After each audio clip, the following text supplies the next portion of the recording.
which is doesn't give their name. It's But just it doesn't give me it's the the name. ad. Okay. Yeah. Okay. Yeah, we'll just pop it when we get it then. So, yeah, I don't have any way to put the player's name up, but whatever. Turn the audio off. It seems like it's still keeping it in there. I just have Brandon check to see that we're on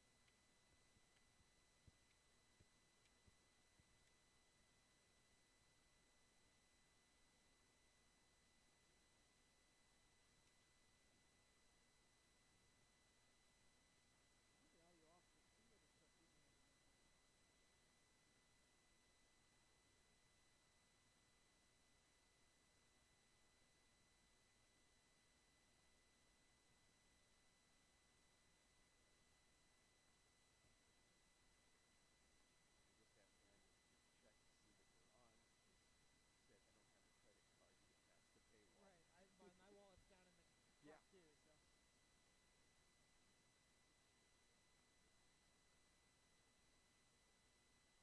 One thing I will say about this camera is that it's because there's no light over there.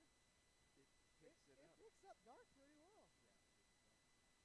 Yeah, it does. Yeah, because our scoreboard is in the dark. Yeah. But yet the letters aren't blown out, or the numbers. Aren't blown out.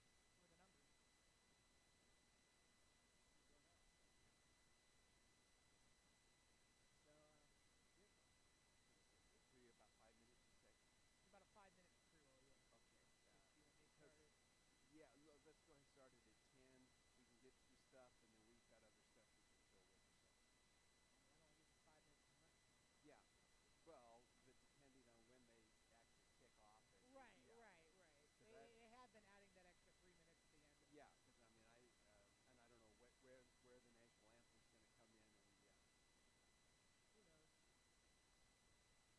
Who knows?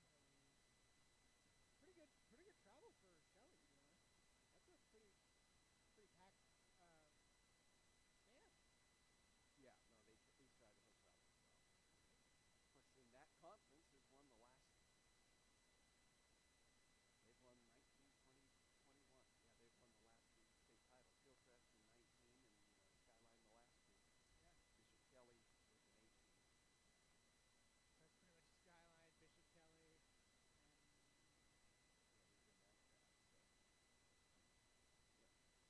So, yep. Not yet. not yet, no. I've got from the rest of our Idaho sports crew, they'll be sending stuff to us, so Yeah. I'll follow up with that. Yeah, we'll try to Yep. keep you And then updated. of course we post the score on our scoreboard throughout.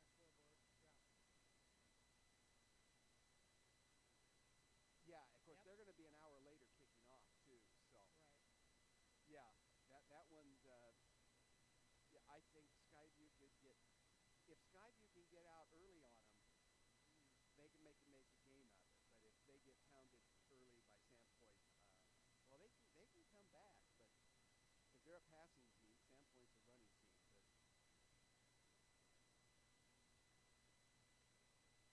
But I would too. Snowy Oh, speaking of Philadelphia. that, I better get. Oh, you should. Oh yeah. We may It may get dark here. have need to watch the trouble again.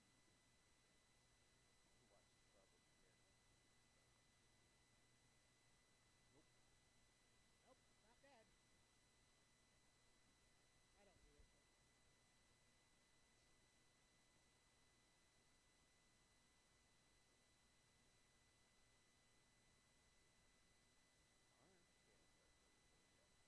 Darn, can't start till 4 yet. well, we still got 15 minutes to go. And people are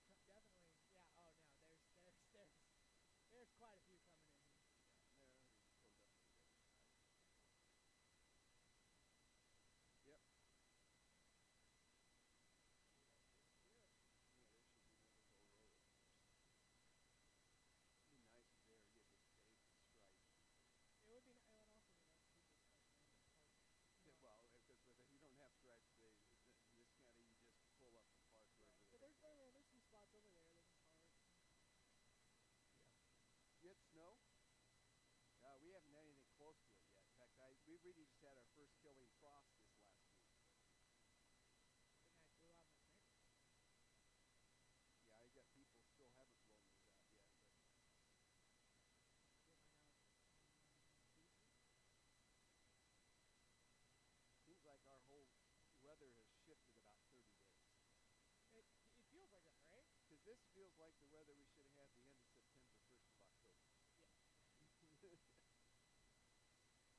Yeah. And of course, I don't have that graphic special yet. Okay, looks like we are. Yeah, I'm not sure that this will. That looks good. Cool.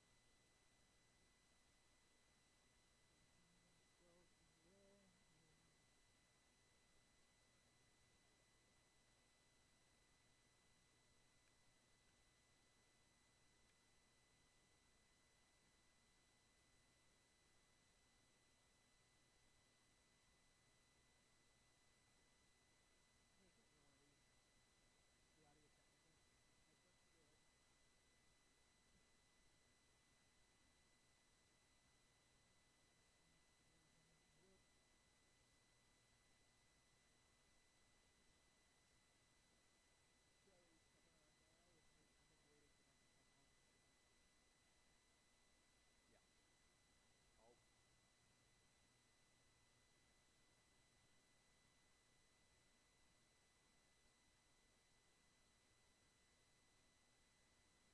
is this considered a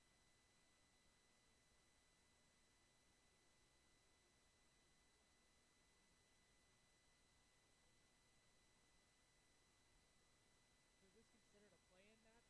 Right, because there is no play-ins with high school. No, not really play-ins now. There's several divisions where they have a first round and 4 teams are drawn a bye, Right. like 5A, the 3, most of them. But this one, all 16 teams play straight through. There are no byes. I think it's the only division that is that way.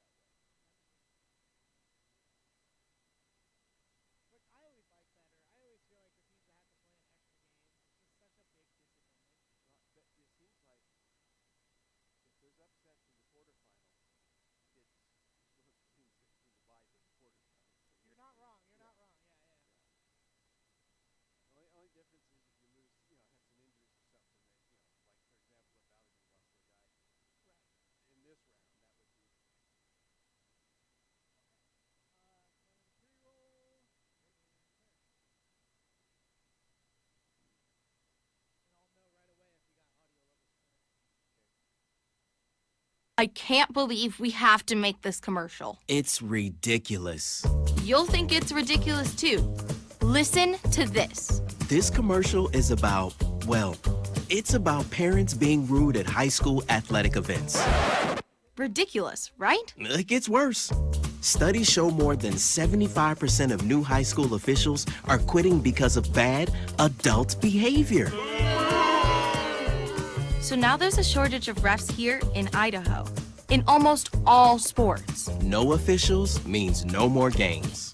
Is that what you want for us? Come on, parents. It's time to grow up. Cheer for your team, Be proud of your children. but stop being so ridiculous. And don't make us run another commercial. Because we will.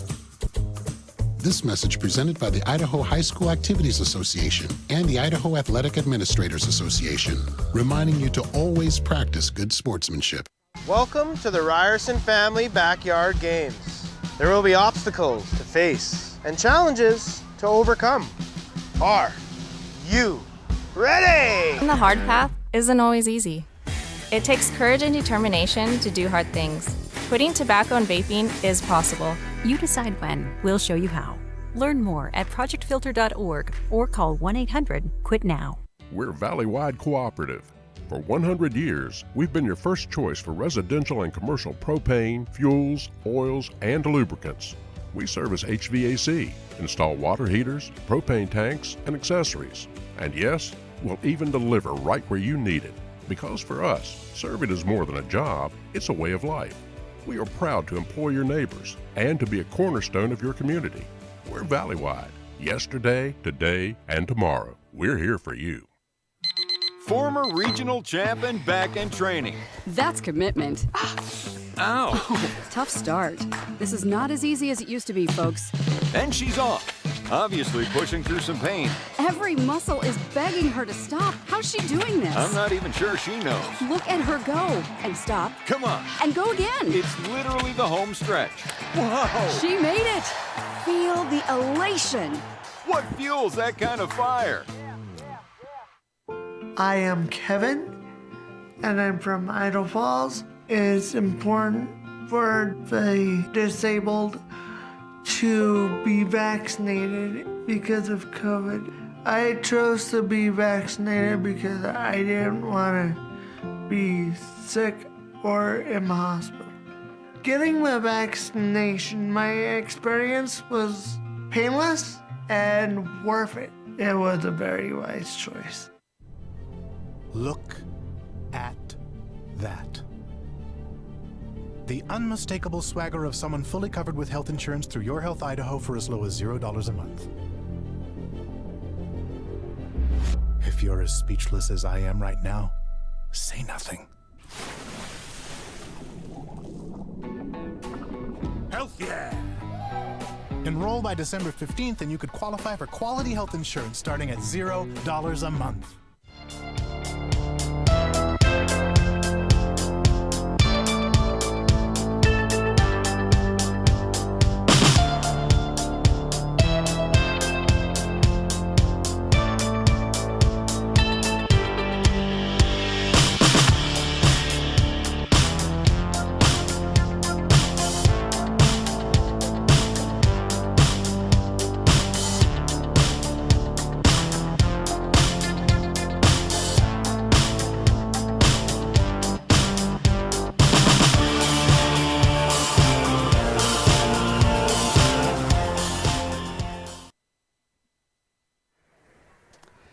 Good evening, ladies and gentlemen, and welcome to Tony Villanueva Field at Husky Stadium in Emmett, Idaho for tonight's first round game of the 4A Idaho High School Football Championships. Tonight's game pits the Shelley Russets against the homestanding Emmett Huskies.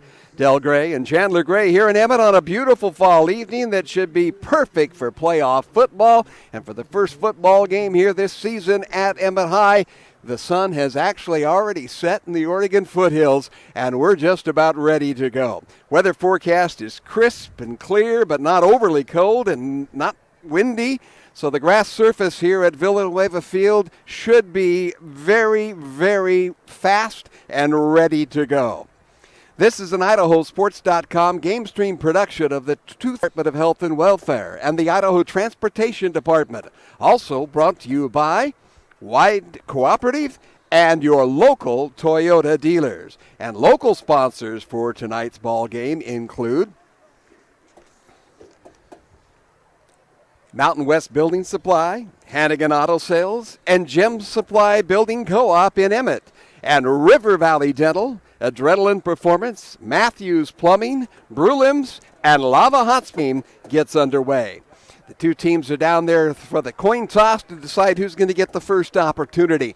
The Russets arrive in Emmett tonight with a 4-5 record and a number 10 ranking in the Max Preps scoring system. Emmett is 7-2 and is ranked number 6 in Max Preps. The winner of tonight's game will face the winner, includes both of these teams paired up here tonight. Both Shelley and Emmett have some motivation left from their appearances a year ago. For the Shelley Russets, they entered the season with high expectations after reaching the state quarterfinals last year and losing a nail-biter at Sandpoint to the eventual runner-up Bulldogs.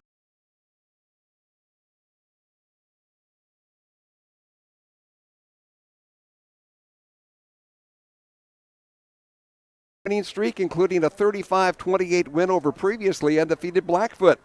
A loss to Hillcrest set up a high country championship game last week that saw Shelley coming up just short in a 21-14 decision to Skyline. With a three-way tie for the second automatic seat from District 6, Blackfoot prevailed on a point.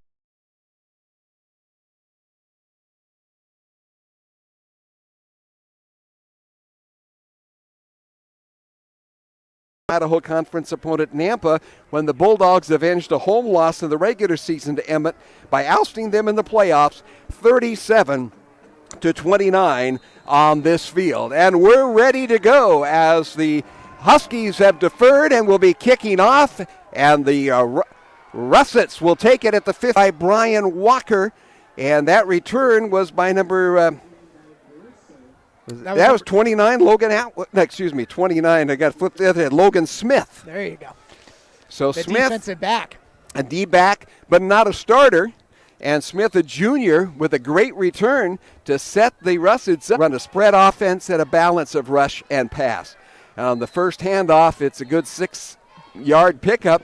Diving off the left tackle is number 5. That's Caden Kidman, who picks up the yardage, and it's second down and a short 5 coming up for the Russets as on their second play of the game, they're already in Husky territory. They like to run on first, second, and third down. And Caden Kidman, with their second consecutive carry, gets the first down with another 5-yard pickup down to the 41-yard line. So 2 snaps and good yardage, and the Russets are pushing the Huskies defensively around a little bit. Last week, 2 weeks ago, the last time the Huskies were on this field against Valley View, Emmett gave up some rushing yards early in the ball game and then finally settled down against the Falcons and then came back for the win that gave him this home berth. Handoff inside and driving straight forward, trying to see for sure who that was carrying the ball off the bottom of the pile. I believe that's number 1. Was it one Riker Klinger? Yep. Okay, I was not expecting to see Klinger's first run right up the middle. He's got great speed and can break it outside. So a 1-yard, we'll call that a 2-yard pickup for Klinger. So 2nd and 8 inside the 40 for Shelley. They pitch it out on the wing. They've got running room and first down yardage again. This is Klinger. So after he tested the waters in between the tackles, he now takes it outside and picks up good yardage and yet another first down for the Shelley Russets. And that's something you need to really watch in this game. The wing tee really creates a lot of opportunities and a lot of movement at the line level. You're going to see a lot of tackles and guards pulling from on both ways, and you'll even possibly see center pulls as well. It's a very mobile offense, and it makes it the edge runs even more open. And that certainly was the factor in Valley View game 2 weeks ago that the Huskies struggled with early on particularly. Handoff up the middle to Caden Johnson. He's going to get another 5 or 6 yards. In fact, they're going to put him all the way down to the 21-yard line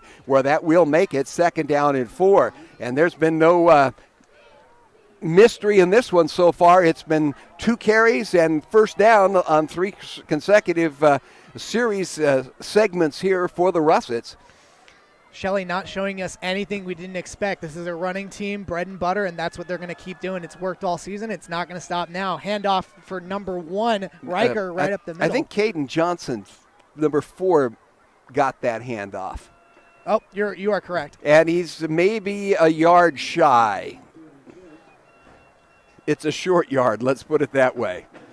So they are in the red zone, as they call that. Third and a hair, if you will. Yeah, it's just a deep breath right now with 9:07 to go on this opening possession for Shelley. And the quarterback, that'll be Nate Nelson, who just takes it straight forward. And they just do the old rugby scrum, and they're still going inside the 10, inside the 5. Are they going to get into the end zone? Nope. I do not believe he does. That was the quarterback, Nelson, and that was definitely a rugby scrum all the way from the 12-yard line down to, it looks like, inside the 1.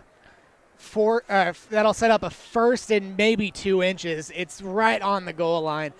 And that's what you're going to see a lot of. These big offensive linemen like to get a push, and they're just going to go right back to it, and that's going to be a Shelley touchdown. Well, Nelson, after you get 12 yards on a quarterback sneak, you're not going to think about anything else but doing it yourself when you've only got inches to go. And so with 8:35 remaining here in the first quarter, the Shelley Russets have struck first on a 1-yard run from quarterback Nate Nelson. Nelson not typically the runner for this team, but you see they have a lot of flexibility in that quarterback position. He likes to stay out of the pocket. He likes to move around, especially running that pitch in the wing tee. So expect him to be moving. He's got some legs. We'll get ready to kick the extra point. Extra point is on its way, a little to the right, but it's still within the uprights, and the extra point conversion is good. And Shelley has taken the early lead in this one, 7-0 over the Emmett Huskies, and we are just over not quite 3.5 minutes into this one. So a great start for Shelley. And now the Huskies will have to see if they can counter with their offense and not fall behind in this football game. It's both of these teams play close to the vest at times, but I think the Huskies probably have had a few more plays this year where they've really opened it up and taken off. Mountain West Building Supply has everything you need for your next project. Whether you're a professional contractor or a do-it-yourselfer, you can find what you need at Mountain West. Lumber, paint, hardware, and more. Located just 2 miles west of Emmett on Highway 52. Hop to it before the snow flies. Mountain West Building Supply, 365-7580. As you mentioned at the beginning of this game, this is the first meeting between Emmett and Shelley since 2015, where the two schools were in the 3A conference and met in the quarterfinals.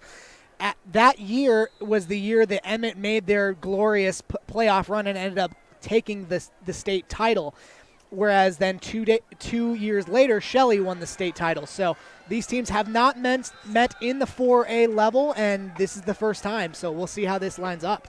Well, the kick has not returned. It's kind of a squib tick taken at the 25. We were watching a little bit to see who is going to be back doing the kick return duties for the Huskies.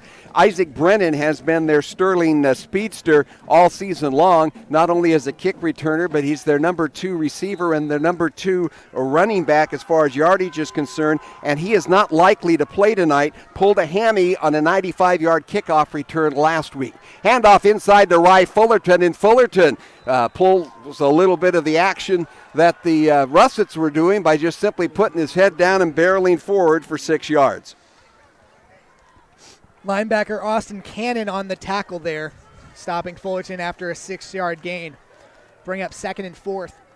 This is typically where Emmett likes to just stick with the run. Fullerton has been their workhorse all season. Also look for Joe Loomis sticking in at running back to take that step away from Brennan, who's out. Handoff goes to the second man, who's not going to get first down yardage. He had a little bit of blocking, and I believe that was 25. It was Fullerton again. Yep. Okay, so Loomis blocking. He picks up a yard. It'll be 3rd down and 3. This is where the Huskies have really need to step up. They've had some issues, it seems like, early in ball games where they've gone 3 and out a couple of times and gotten a little bit behind the chains and have had to rally to pick up some of their 7 wins this year.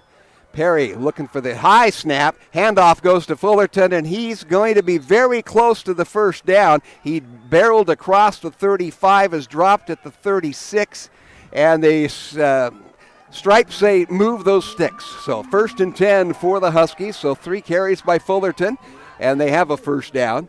7:16 to go here in the first quarter. Shelley with an early 7-0 lead. Howe split up to the top. Loomis is down at the bottom, and Fullerton in the backfield. Quick pass out to number 27, Quentin Smith, who's getting some playing time for the first time this season, it looks like. Quentin Smith, who was injured early in the year, in there in place of Brennan right now. And the pass from Perry a little bit short, and they were lucky that it bounced off of Smith, who was on his knees and was not picked off. So incomplete on the first attempt for Perry. He's completing over 60% of his passes this year and has 32 passing touchdowns on the year. He's looking to go deep again, fires over into the flat, and he had a lot of traffic, but he had 2 receivers too close together there, Daniel Walker and Stevie Howe, but there were plenty of defenders there as well for the Russets. So 2 passing attempts so far have not looked like they were well executed yet. Now, and you bring up a good point, Perry with the school record 32 touchdowns with only 4 interceptions thrown this year has been an absolute workhorse, and if they cannot get him going this game, that is not looking good for the Huskies. He's going to pull up and fire a deep ball to Howe, who is rode the entire way down, and there is the pass flag. Interference. Yeah, you saw that coming. Yeah, there's no way that wasn't Howard turned back for the ball, was waiting on it, and his defender came right into his grill. And, of course, this is not the NFL, so we don't go to the spot of the foul. It's just a 15-yard march off. But it will create another first down and move that pigskin just into Shelley territory, I think, at about the 49. That's what it looks like. Yep, they're going to line it up at the 49. So the first time for Emmett in Shelley territory for the evening. And you can see 2 incomplete passes in a row, but no fear at all for Perry, who goes right back to his bread and butter Stevie Howe and throws it long. Well, Kyle Davis was there defending, and he's got some height advantages there. Handoff to Fullerton. He's going to get crunched at the line of scrimmage and fall forward for a yard, maybe 2. The officials on each side of the field are about a yard apart from each other, so they're going to place it at the 48. So a pickup of 1 yard for the Huskies. And 2nd and 9. So just got an update that Shelley's number 4 previous player is now wearing number 12 tonight. That's Caden Johnson is going to be wearing number 12 instead of 4 tonight. Okay, so we'll have to watch for that because he's one of their big running backs. And the Huskies with another handoff will pick up another 3 yards. So 3rd down and 6 coming up at the Russet 45-yard line. Emmett still looking for a little bit of movement. They've got Fullerton in the backfield alongside of the quarterback, Dakota Perry. Perry looking downfield, fires it out into the flat, and he had all kinds of receivers all over Stevie Howe, and I think Perry and Coach Rich Hargett are going to have to look early for other alternatives than Stevie Howe. Howe has 19 touchdown receptions on the season, which is a school record for receiving touchdowns in the year. That has been the favorite target for Perry all year long, and so far all 3 of the passes have had Howe in the mix. Somewhere on the side of the field where the target was, and only the pass interference call has worked. Nothing else has actually been completed yet. 5:51 to go. It's 4th down and 6 for the Huskies at the Shelley 45, and it'll be a punt, and punting it downfield and getting a nice roll inside the 10 down to the 9-yard line. Was that off of Perry's foot? No, that was Ryder Scheibe. Okay, so Scheibe came in to do the punting. Sometimes we see Perry do that kind of out of the shotgun, but Scheibe was there, and a good punt from the standpoint is they've at least picked up some field space here if they can get a stop on that Shelley offense, because so far Shelley has not had to run a 3rd down play. They've been 2 plays in 10 yards, 10, 12 yards, and they marched down the field for the last score. And they're going to see if they can do that again here. 5:41 remaining in the first quarter as Shelley comes out inside their own 10. Handoff deep in the backfield and flying outside and picking it up and running for first down yardage as they scoot around the edge. That's Caden Kidman. Yep. Kidman with a round out. And right now the Huskies have not had an answer for those sweeps out right or left. No, it's and you can see the guard on the opposite side is pulling almost on every single play when they're doing that speed sweep, and he's getting some great blocks right around the corner to break open those runs. So already up to the 23rd 3-yard line. They're going to hand it off this time. That'll be to Johnson, again in number 12, rather than in number 4. And Johnson gets about 4 yards maybe. Let's see. They're going to mark it at about the 30, rather the 27-yard line. We'll call it a 4-yard pickup. That was actually Kidman again. Oh, it was Kidman? Yep. Okay. 5? 5 again. Okay. So no sign of Johnson so far. We're still watching for him. He was the big ground gainer last week in the loss at Skyline, 140 yards rushing. 2nd down and about 6 here. Handoff right up the middle and diving straight forward for big yardage is number 1. That is Riker Klinger. And so Klinger with right up the gut takes it to the 35 and another first down for Shelley. So it's 1 or 2 downs to get 10 yards plus. And right now they are just simply rolling down the field with that wing T offense. So far, this defensive line has not got an answer for this run game. They're just getting blown off the ball every single play and getting about 3 to 4 yards pushed back. Back to pass. Looking across the middle, a nice pass over the middle to Kason Eaton, and Eaton's going to get first down yardage and then some back into Emmett territory as the quarterback just backed up, and Nate Nelson just had a wide open receiver coming across the middle. And boy, that can be expected when you're having the success you have running the perimeter, because those linebackers are trying to shift one side of the field to the other, and they're leaving a gap in the middle. And I believe that was the first pass of the game for Shelley, so far a perfect passer rating. It's been clicking, and the Huskies yet to complete a pass. They're only yardage off a pass on a pass interference call. Handoff inside, going straight ahead, driving forward, and there is number 12. That is Caden Johnson. Johnson, with his first carry, I believe, of the game, gets it all the way out to the down to the 42-yard line.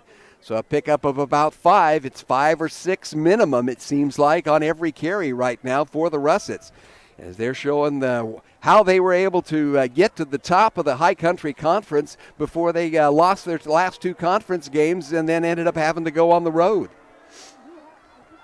It's been a very up and down season. The pitch goes to number 1, Riker Klinger. And Klinger's going to be stopped short of first down yardage, grabbing an arm and pulling him down. He lost the ball, but the official says no, the ball was down as he went out of bounds. He's going to be a couple of yards short of a first down. They're going to mark him just inside the 40. He needs to get down to about the 37.5-yard line. So the first third down, I believe, of the ball game coming up here for Shelley. And this drive started at their own 8-yard line, so an impressive offensive showing so far for the Russets here in Emmett. Pitch goes back, getting first down yardage, hitting a man at the 42 and diving forward to the 40 is number 5. That is Kidman again. So Kidman with another 5-yard pickup and another Russet first down. So far, we've had 4 different ball carriers for Shelley in this first quarter, and all of them are finding success, whether it's from the quarterback position or the running back position. So far, it's really just been the tale of 2 lines, and you've got the offensive line from Shelley just getting a ton of power and push over this Emmett defense. And this is what we saw in the Valley View game 2 weeks ago, and then the Huskies made some adjustments, particularly with Christian Sanchez, and let him kind of get loose, but Klinger's going to get another 5 just straight up the gut, and getting blocking from his backs. They're going to give him 4. They're going to place him at the 31.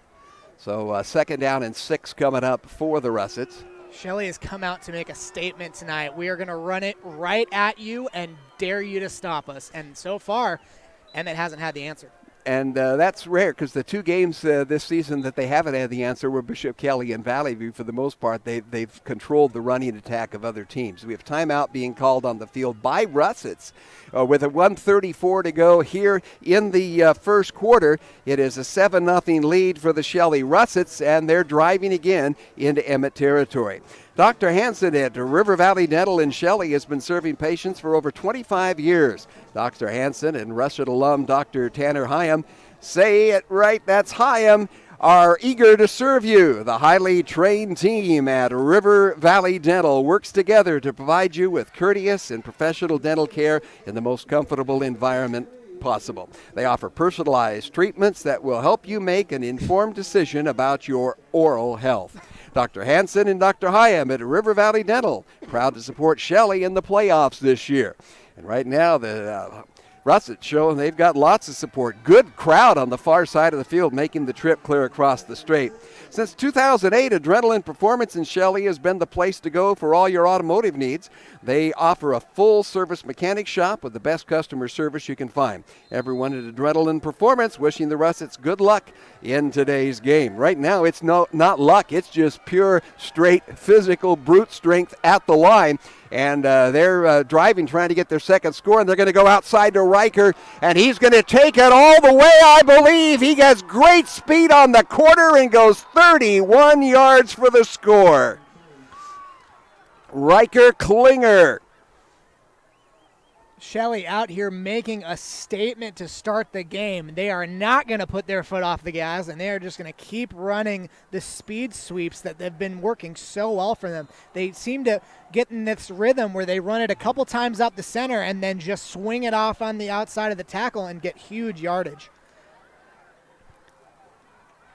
Trying to see who's doing the kicking to try to pick up his extra point of the ball game. Looks like number 43. 43, which we, of course, do not have on the roster. And the kick is up. And the kick is good. It is 42. 42. Shane Perkovich. Okay, so Perkovich gets the extra point, his second of the ball game, and it is 14-0 in favor of the Russets with 1:31 remaining here in the first quarter. And the Huskies back on their heels right now, and they got to get back in their kickoff return formation and see if they can get their offense cranked up. We mentioned when they had their first possession, you don't want to get behind in a game like this, particularly if you get down more than a score or two, because they run the clock.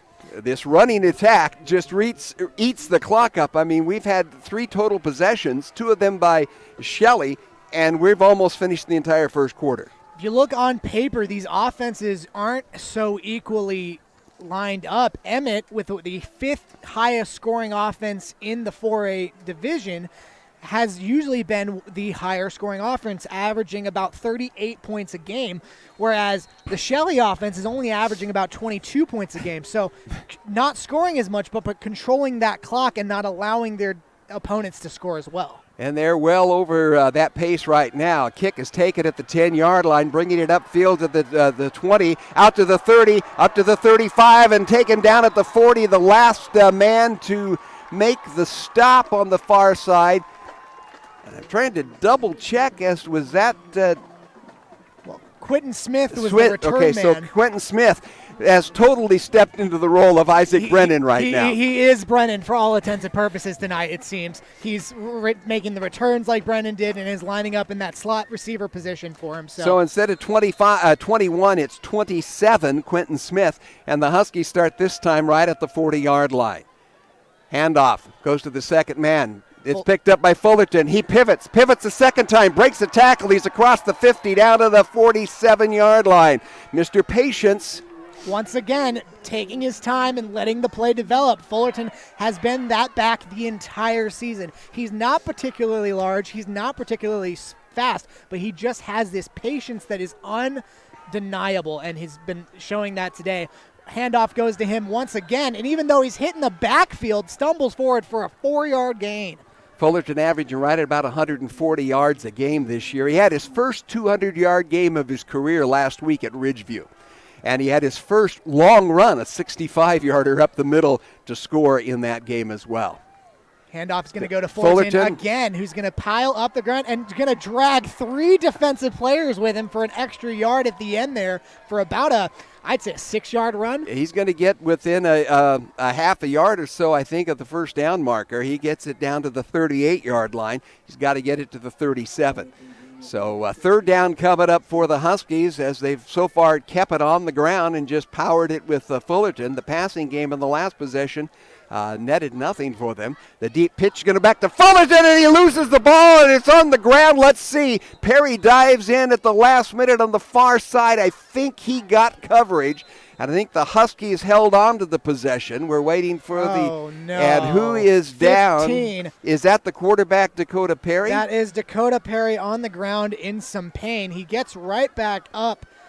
But the official's going to send him to the sideline, it appears. So that's now 4th down and 1, and it appears the starting quarterback, who has been such a huge factor for the Huskies all season, at least is on the sideline for now. That is the end of the first quarter. We've completed one quarter here. The Huskies are moving it, but they've got a 4th and 1 in Shelley territory they're going to have to deal with when we return to action in just a moment.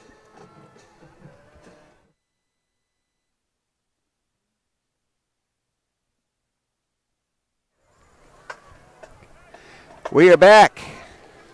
It appears that the Huskies, with Well, now they flipped the marks. It was 4th down and 1, and now all of a sudden the way they've got the markers set, it's 4th down and it was a sack. Remember the fumble in the backfield, so they lost 4 yards. Okay, so they did mark it to there then finally. Okay, so with the change and a fake on the punt, it's a pitch. It's snapped directly to Fullerton, and Shelley doesn't bite. They were totally ready for it. Scheibe tried to fake that the ball had gone over his head. The direct snap went to Fullerton. He actually lost a couple of yards, and the Huskies right now have put an onus on their defense because they have been marched down the field twice to score, and they've given them a short field here for 55 yards as Shelley will start this time at their own 45. Last time they started at their own 8 and went all the way with a big running play to eventually finish that one off. So we're just underway, and the Huskies turn it over on downs. Huskies looked good on that last drive, but kind of stalled out there at the end. And now Shelley going to get the speed sweep to the right side. And Johnson's got breaking a tackle, and he's taking a man on nose to nose, and he pushes a defender another 5 yards down the road. That was Joe Loomis trying to put the stop on Caden Johnson, and Johnson gets big yardage from the 45 all the way down to the Emmett 32-yard line, where it'll be 1st and 10 for the Russets. And right now, every handoff is yardage for Shelley. Right now, Shelley looks unstoppable. If you're Coach Hargett, you've got to think you got to stack that line, and you can see they've now got 6 down linemen on the defensive side to try to stop them. It seems to work on this play, but only after a 3-yard pickup. Eventually on the tackle is number 80. That's Christian Sanchez finally getting into the game. But Caden Kidman still picks up another 4 yards, whether they're running off tackle or running on the sweep. They're getting a little bit of perimeter space and making the best of it.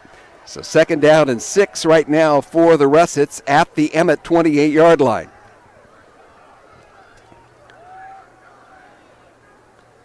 Pitch goes back deep to Riker Klinger. Klinger's trying to get free to break out to the outside. He's going to get a couple of yards, but he cut in and right into the teeth of the defenders that were shifting that direction. So he'll get a yard maybe at most.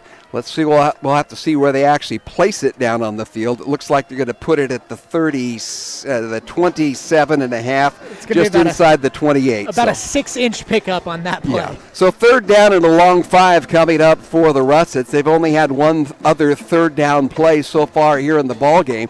This is their 3rd possession of the evening. And you can see that defensive shift now. You have 6 down defensive linemen on this play, trying to stop this run. The handoff's going to go up the middle. And Johnson will get very close to 1st down yardage. He dives. He had contact made at about the 26, but it looks like he got it inside the 24, and they're going to mark it all the way to the 20.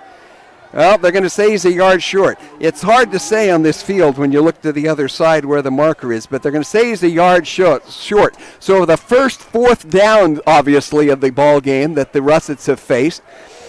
Russets do have a very good kicking team, making most of their extra points this year. Don't know how he's from the field, but... And we're still a long ways out. You'd be looking at, over 40 yards here. But so the quarterback, and he just kept it the last time. Handoff goes to Johnson. He'll get 1st down yardage. He was hit at the line of scrimmage, but bounced off to the right and then fell forward to the 21. It'll be 1st and 10 for Shelley at that point. This is a huge, huge defensive possession for the Huskies, because if they fall 3 scores down, they may not have enough time to ever get back into this ball game the way Shelley controls the clock. No, and Shelley, kind of as you said, the opposite side of that coin to Emmett. Emmett likes to run the no-huddle offense. They like to run the hurry-up offense, lots of passes, whereas Shelley is very content just to run the clock down in those huddles. Well, and with the success they've had running the ball, you can't question that. Handoff goes to Kidman, who goes around the right side. He's going to get 8, maybe 9 yards. He's down inside the 15. Again, those sweeps, they've got all kinds of blockers, and, of course, that's part of the strength of the wing T, because you have 3 running backs and a quarterback that runs all in the backfield. And if they're not running, they're blocking. And not only that, but the wing T also allows for a lot of pulling on the line. So a typical wing T play, you'll notice there are 2 to 3 offensive linemen pulling as well. Handoff goes again to Kidman. He's hit behind the line of scrimmage and will finally be dropped. Looked like he might have a big loss. He's going to get back close to about the 18, maybe the 17-yard line. So that'll make it 3rd down and about 5. Joe Loomis on the tackle there, getting great penetration, reading that play wonderfully from the middle linebacker position. And this is where, after having already seen a pass play over the middle, that do they strike here? Because right now the Huskies are having to sell the farm in order to try to stake some defense here against this rushing attack. And it's that weird spot on the field where it could be a run, it could be a pass, it could be a strike for the end zone, so you never know. Handoff goes inside to Riker, and Riker Klinger's got first down yardage all the way down inside the 10-yard line. And I tell you, when it gets close, those linemen get in there, and I can't call it anything other than a rugby scrum. They just simply get together and move that ball. They're moving the whole pile. It's not just the ball. They're pushing the defensive players back. You could have 3-4 of Emmett players on the ball carrier, and it doesn't seem to matter because those big linemen get their legs moving and push the whole pile forward. Well, it's 1st and goal now for Shelley, trying to get their 3rd touchdown in as many possessions, and the handoff is not going to get any yardage here. In fact, it's going to lose yardage. That was Klinger with the football. He was stopped at the 10-yard line. So it'll remain 2nd and goal now, but from the 10 rather than 1st and goal from the 8. Bunch of defensive linemen got through there and had contact in the back end of the field. Ended up being Christian Sanchez on the tackle from the far side defensive end position, which seems to be his MO. And we talk about time of possession. You know, the Russets got this ball on the 2nd play of the 2nd quarter, and we are now nearing the 6-minute mark. So they've had almost a 6-minute possession, and they're going to take a timeout. This will be Shelley's 2nd timeout of the first half. But they're wanting to make sure they get this one done right, because they know if they can get a 21-0 lead, they're going to be in control of this football game, and the Huskies are going to have to pull some rabbits out of the hat. Hannigan Auto Sales have been locally owned and operated for nearly a century at Emmett. At Hannigan Auto Sales and Service, they can take care of everything before, during, and after the sale. In-house financing, full-service auto detailing, and full auto service, including diesels. They are now buying used cars, not just trading them in. They'll buy them directly for cash. Give them a call at 365-5050 or stop in at Hannigan Auto Sales and Service on Washington Avenue in Emmett. Matthews Plumbing has been in business since 1947. At Matthews Plumbing, they can service new or existing homes. Matthews Plumbing has been serving the Shelley community for over 70 years. Matthews Plumbing wanting to wish the Russets good luck in tonight's game. And as we said earlier with some of the other Russet boosters, right now luck has nothing to do with it. It's just plain power wing T football, and the Russets are winning that ball game. And a big series here. It's 2nd down and goal from the 10-yard line as they try to take a 3-possession or a 3-score lead in this contest. Handoff goes right up the middle, and boy, we had a lot of bodies falling forward, but doesn't appear went. I think it was just a couple of yard pickup. It's going to bring up 3rd down and goal on this play. Looks like they moved it just inside the 10. So 3rd and goal just outside the 9. And this is where you talked earlier that the kicking game might come into play, as Shelley's had a solid kicking effort from at least the PAT numbers that we've seen. And we're not much beyond a PAT range at this. Watching the 2 PATs that he's kicked through already in this ball game, I don't think he'd have a problem with the distance here. Handoff inside. Now bouncing it outside is Johnson, and Johnson's going to get close to the 5, but that's it. As they tried to bounce it outside, and the Huskies linebacking core shifted with him. They're going to mark it at the 6-yard line, so it's 4th and goal at the 6. And do you come in and try to kick what is just a little bit more than a extra point to try to take a 3-score lead? It does look like they are lining up for the PAT. So number 42, that is Shane Perkovich. Perkovich back to kick again. Sophomore. And he's there to try to make this a 17-0 lead. The kick is on its way, and it is good. And the mark was at the 15, so a 25-yard field goal for Perkovic. And with 5:03 to go, and the number that strikes me is there's only 5:03 left here in the second quarter. That was a 7-minute drive nearly by Shelley that went 55 yards and ended it with a 25-yard Perkovic field goal. And something to keep in mind is that even though these are the two smallest schools as far as enrollment in the 4A division, something to keep in mind is that this Shelley team has a much deeper bench. They run almost exclusively offensive versus defensive personnel, whereas 9 of the players on the Emmett side go both ways. So you're going to have a lot more fresh players on the side of Shelley. So Emmett really needs to get something on the board going into this half if they don't want to be trailing from behind come fourth quarter. And that is the what we call the middle 8. The last 4 of the first and the last first 4 of the second have been huge for Emmett this year. They have trailed several ball games in the first half and then been able to get some momentum before halftime and turn things around. But they're going to have to do it on this possession. Only 5:03 remaining here, and the kick will be taken at the 15-yard line, and not much yardage there. Joe Loomis with a reception only returned it about 10 yards. Yeah, they're going to mark him out to the, looks like the 27.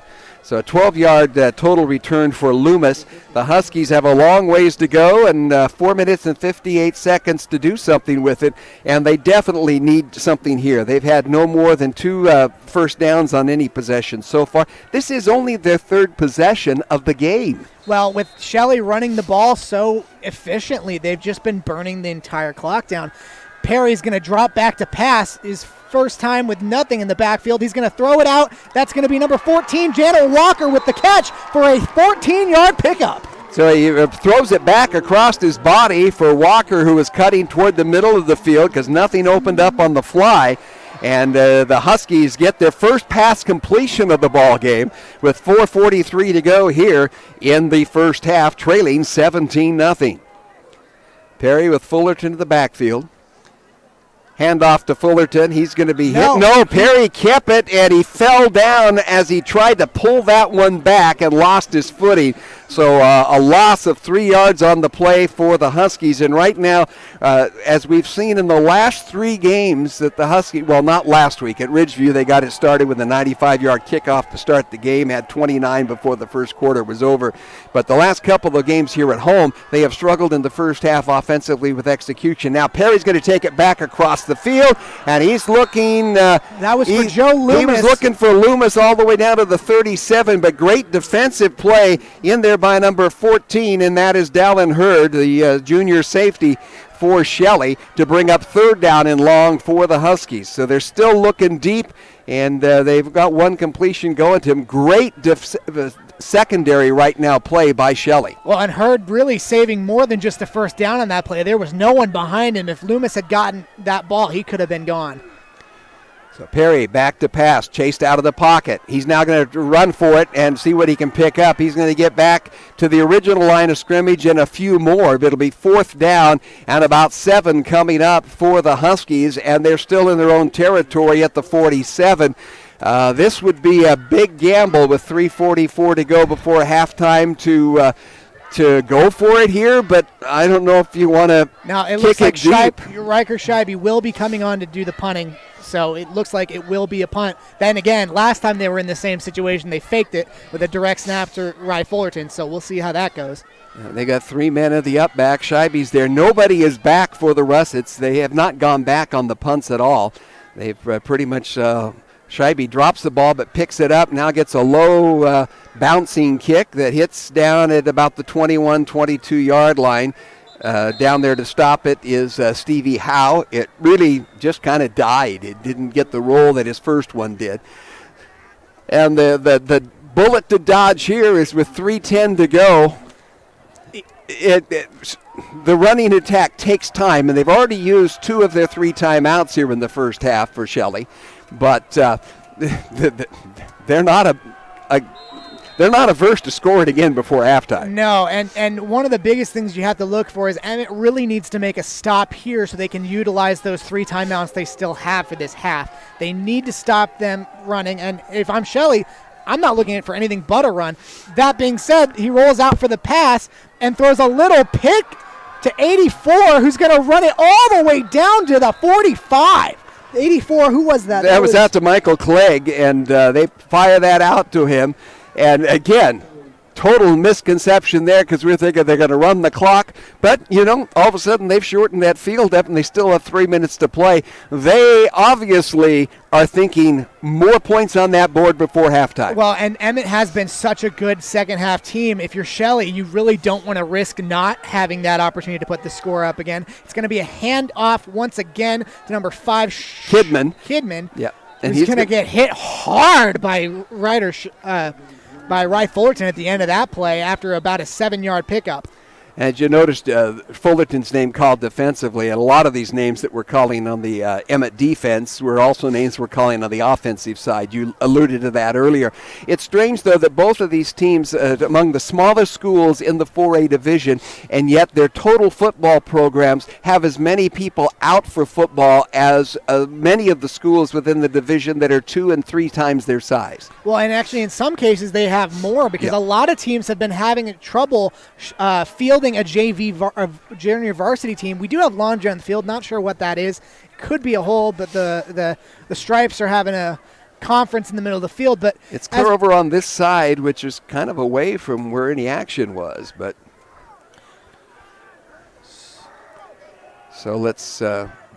Looks like it's going to be on Emmett. Not sure what the call is. The White Hats going over to talk with Coach. But as we were talking about, these being the smallest teams, they actually, both sides field both a freshman, a junior varsity, and a varsity team, whereas a lot of 4A schools have foregone the JV or the freshman team this year. So actually a pretty decent turnout for both these teams. It looks like it's going to be That's a 5-yard march off whatever it is. It makes it second down and about 3. It was added on to whatever the run was there. So 2nd and 3. And in Husky territory, back to pass over the middle, nearly intercepted. He was looking to try to strike Michael Clegg again. It was overthrown, sliding in there but unable to come up with it was Stevie Howe. Howe looking for his 4th interception of the season. And that could have been a big factor and a big relief for the Huskies, but it came up short. And with 2:37 to go, it's now 3rd down and 3 for Shelley. Just into Emmett territory with a 17-0 lead. Look for the handoff off the right side. There it is. It's going to be a speed sweep to the right.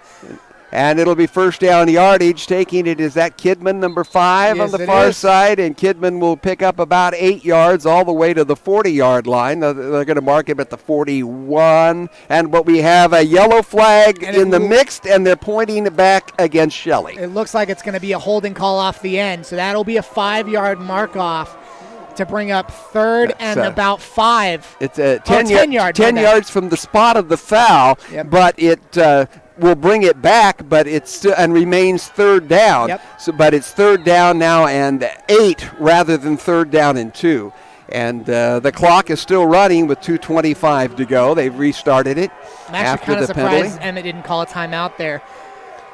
Back to pass. Going to flare out a little pass to Klinger, and he looked like he was down, and then he breaks the tackle. He's got 1st down yardage inside down to the 40, but another yellow flag is thrown back near where the tackle was attempted. And I believe it's going to be an illegal block. You can't block someone who's tackling from behind.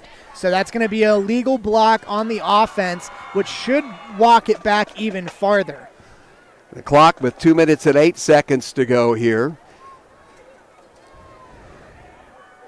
But a well-executed play, but the Huskies seem to have it spelled out, and maybe the reason the Klinger was able to get free from the tackler was there was a little bit of help there. That's exactly what happened. Joe Loomis had him dead to rights until he got hit in the back while he was on the ground trying to drag down the carrier, so it is going to be about a 5-yard mark off. It's only an illegal block, so 5 yards, which will bring up 3rd now and 12.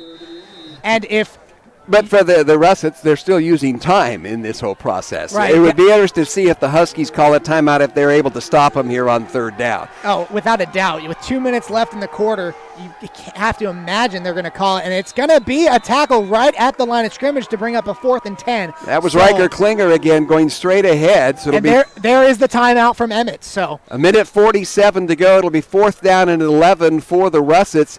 And I would think that they will punt this ball. I mean, you're in a position that you could pretty much run out the clock if you can get a 1st down, but you've got 11 yards to go. And if you fail, the Huskies have got it at midfield and the opportunity to try to score before halftime. Nope, Shelley's got all the cards in their hand. At this point, there's no reason to risk going for it. You kick it deep, pin them deep, and dare them to try to score in 1:47, possibly making a mistake. So, well, no dealing from the bottom of the deck, we'll assume here, and we'll be looking for the punt coming up in just a moment.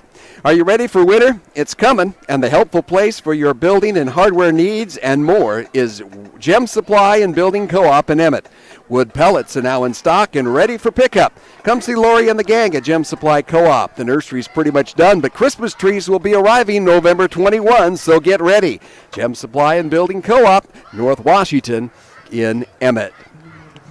Brulams in Shelley, proud to support the Shelley boys at state this year and wish them the best of luck. Go Russets from everyone at Brulams in Shelley. And the Russets break out. It's 4th down at 11 at their own 46-yard line, and they do have a punter in the game to handle those duties. It said, what a high booming kick. Ball goes about 40 yards up in the air, ends up rolling out of bounds at about the, let's say, 17-yard line. So was that Kidman? That was Kidman with the punt. So beautiful punt, hung in the air, goes out of bounds. 1:38 remains, and the Huskies have a lot of turf in front of them. They're going to get this at their own 22-yard line. And here is the moment for Dakota Perry. This is where he needs to bring his team back into the game. He's been so automatic all season long, and really it's on his shoulders. Obviously, as we said before, the touchdown record holder for Emmett, so looking to make some magic here before the end of the half. Well, he's alone in the backfield. Everybody split. Trips to the right side of the field. Perry's looking downfield. Gets it to Howe, and Howe has it at the 43-yard line. He found Howe instead of on the route on the outside on the coming across, and if you get that ball close to Stevie Howe, he grabs it. And it's going to be a hurry-up offense. The clock is going to run as soon as they place the ball, which they just have, so it's down to 1:25 left, and you're going to see this hurry-up offense from Emmett. Biggest offensive play of the ball game for the Huskies. A flag has been thrown, so that's going to go against the Huskies most likely. Again, crossing pattern to Daniel Walker. He turns upfield and slips out of bounds. Would be another 1st down, but we have a motion called against the Huskies. Yep, illegal motion on the far side of the field. So instead of at the Russet 38, they're going to be back at their own 40-yard line facing 1st down and 15. Now, that's supposed to be a dead ball foul, but usually in high school they let them play out the play because it's actually safer to let the kids play the ball than to call it dead right there at the beginning. So, though it should have been a dead ball, it's going to run the clock, and once again, that helps out Shelley because it burned another 5 seconds off the clock. We're now down to 1:17 left in the half. We'll see if the clock starts when the official signals it to do, or It we'll should go just with the start. snap. It'll start on the snap, so. Perry rolling out to the right, fires across the middle, right through the hands of Daniel Walker. Walker could probably hear the footsteps coming up behind him. Getting ready to put a tattoo on him was number 28, Chase Ricks, and Walker unable to get a hold of it. So it'll be 2nd down and 15 for the Huskies. They're finding a little bit of space out there as the Russets playing maybe just a wee bit of a prevent defense. They're definitely in a prevent. They only have 3 down linemen, which is different for them. They usually run a 4-3, but they're running the 3-4 right now. And actually, I'd almost call it a 3-5 nickel, but they've got 4 safeties back to defend here. Perry again looking downfield. He's going to let one go, and his receiver is out there, but it's overthrown. Defender was right there. Of course, that was Stevie Howe again he was looking for. And Howe wanting the pass interference but didn't get it. I think that was excellently defended. Was looking at the ball the whole time. So a little body bumping, but that's okay as long as you're playing for the ball. So. And this is where Howe has been finding lots of double-team coverage, and he had it again there, and yet Perry's still gone to him, and part of that's because Howe has pulled down a lot of passes with double coverage on him, but that's a little hard to do right now. 1:04 to go, 3rd down and 15 for the Huskies. And at their own 40. Look for them to shoot directly for that first down mark. They're not going to go for the gusto here because they just don't have the opportunities. They're going to be looking for those crossing routes, and you can see them right in front of your field. Perry makes a guy move. He's going to throw it across his body. He has the receiver falls down, and it's picked off by number 28, and is going to actually fall down at the 40-yard line. That's number 28. And we have a very late flag coming in from back the other way, which is probably going to against the Huskies, I would think, after the takeover. Loomis was knocked down crossing the field and going toward his spot. He was knocked down before he could get there, so the ball went directly to the defender that was playing the deep zone. And Loomis's only 5th interception of the season. There is an interesting idea here, though, because it looks like the flag was thrown right where Joe fell down. So I don't know if they're saying it's PI and being pushed from behind. And that would be strange where it would be coming from, because it was coming from 30 yards downfield. And now the flag has been picked up. And it will be offsetting penalties, it looks like. Not sure where that is, but it doesn't really matter. Shelley gets it at their own 40-yard line with 49 seconds to go. So it was a holding call on the defense for holding Joe, but then they get called on a face mask on the Emmett side of the field. Well, that's not offsetting because they're marching off the 15 yards for the face mask. I'm not sure what's going on because they definitely said they offset. So maybe there was another offensive penalty.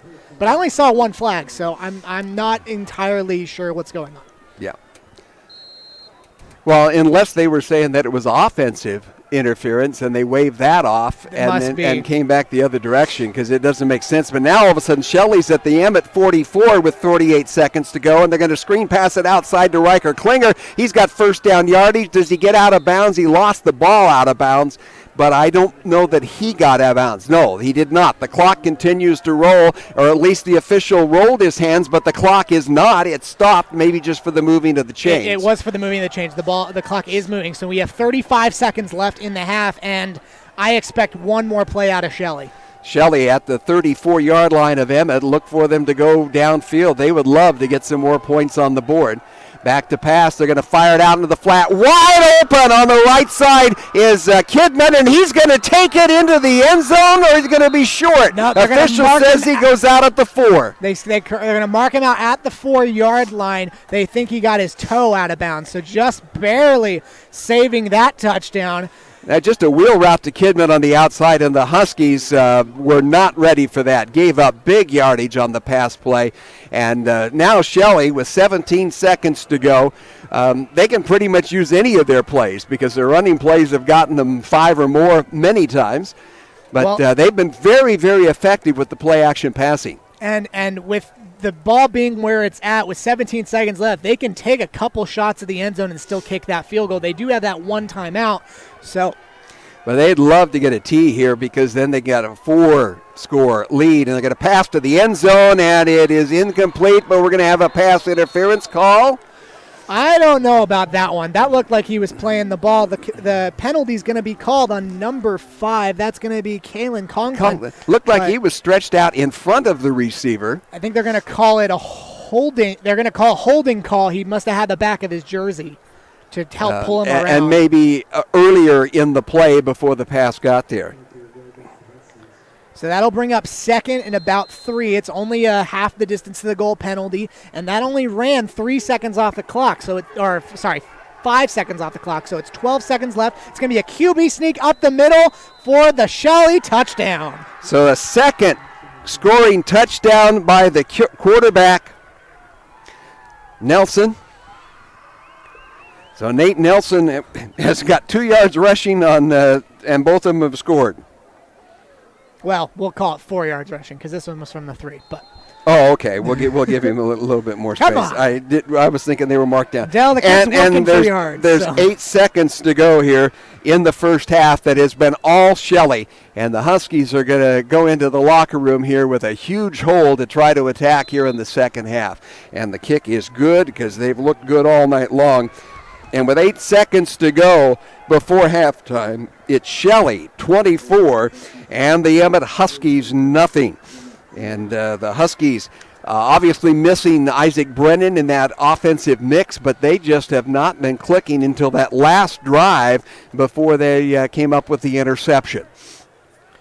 And that's only Perry's 5th interception on the season. He's been absolutely lights out so far this season. This just doesn't look like the typical Huskies we're used to seeing. Rye Fullerton had a little bit of energy in the beginning of the game, but has been pretty dead since then. Well, he hasn't had many handoffs in the last 2 possessions. The Huskies down 17 points have been trying to pick up big yardage, and we haven't seen Fullerton with that opportunity. Huskies will get the opening kickoff to start the second half, but unless they get a kickoff return here or get out of bounds quickly, they're not likely to get another playoff here in the first half, and they're going to have a goose egg as they go into the locker room.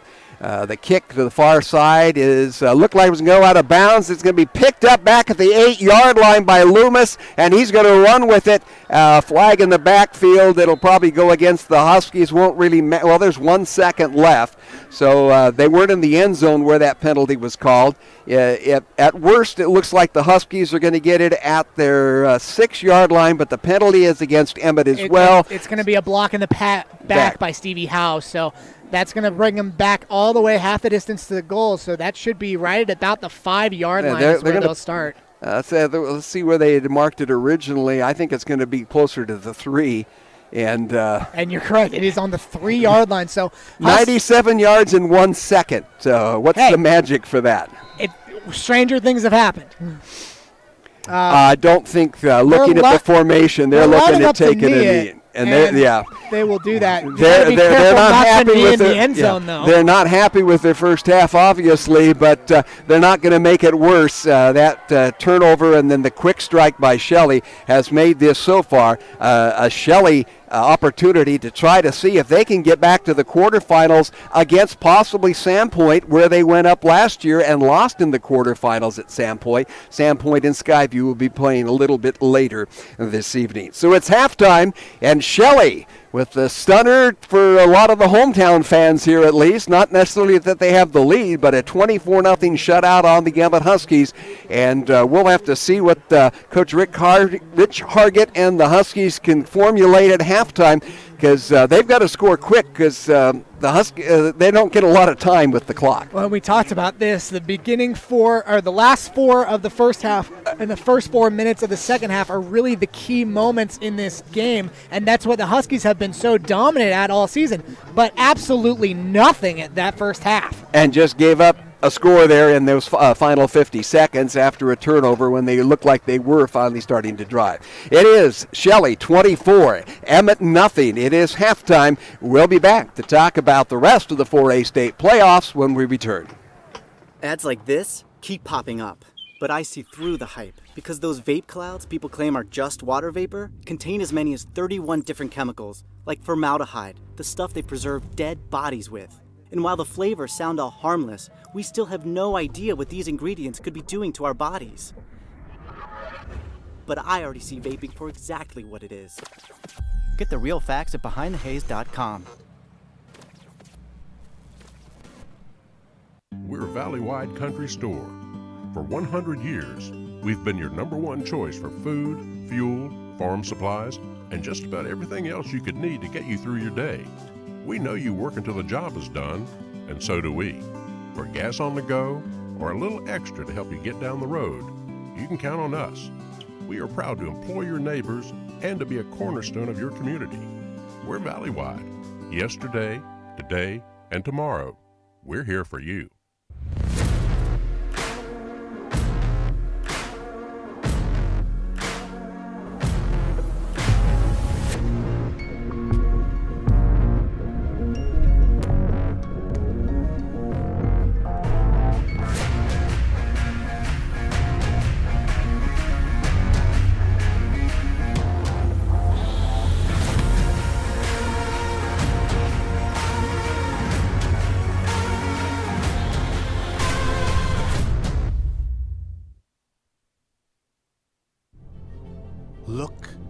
at that. The unmistakable swagger of someone fully covered with health insurance through Your Health Idaho for as low as $0 a month. If you're as speechless as I am right now, say nothing. Health yeah! Enroll by December 15th and you could qualify for quality health insurance starting at $0 a month. Hello? I was in an accident. Are you okay? Yeah, I'm fine. I have my seatbelt on. I'm Jen Miguel-Seiler and I'm from Moscow.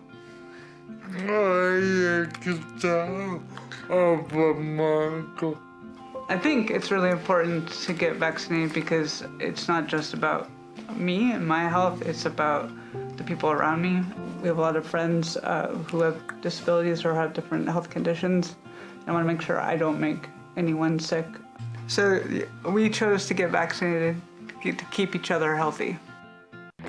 Taking the hard path isn't always easy. It takes courage and determination to do hard things. Quitting tobacco and vaping is possible. You decide when. We'll show you how. Learn more at projectfilter.org or call 1-800-QUIT-NOW.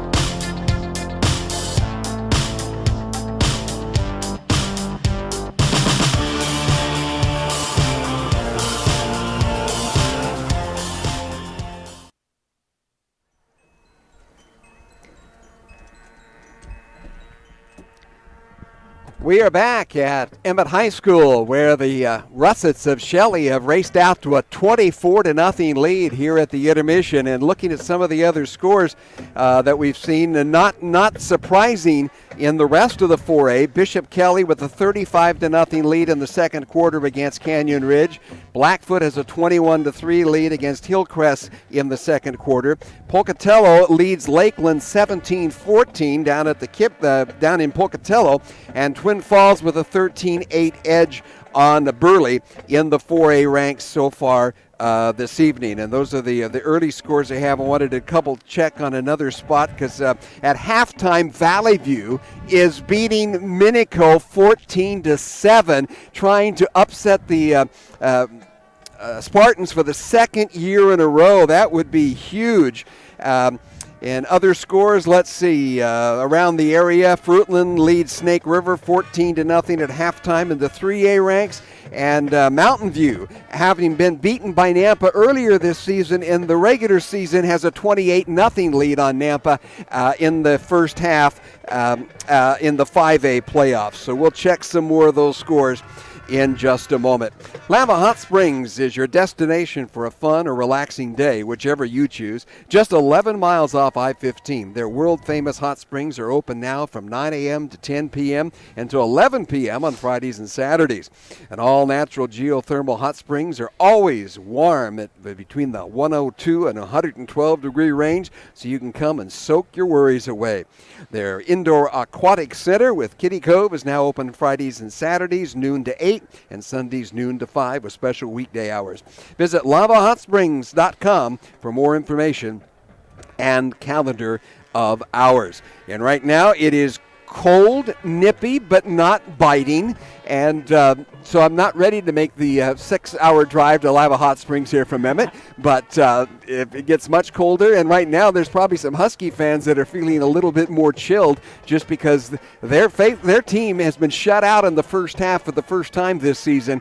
And right now, they have yet to find a key to unlock their offense against the defense that Shelley's thrown up at them. Well, and Emmett's done some of those adjustments we talked about at the beginning of the game, first quarter specifically.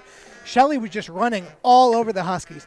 The Husky defense has strengthened quite a bit to that run, but then because they devoted so much to stopping the run, the passing game has opened up a little bit. for Shelley. So honestly, Emmett's finding some answers on defense, but looking for others, whereas on the offensive side of the ball, they can't get anything going. Well, and then the killer was down 17-0. They were driving, and they had moved into territory, but a slipped receiver left open a pass that was picked off.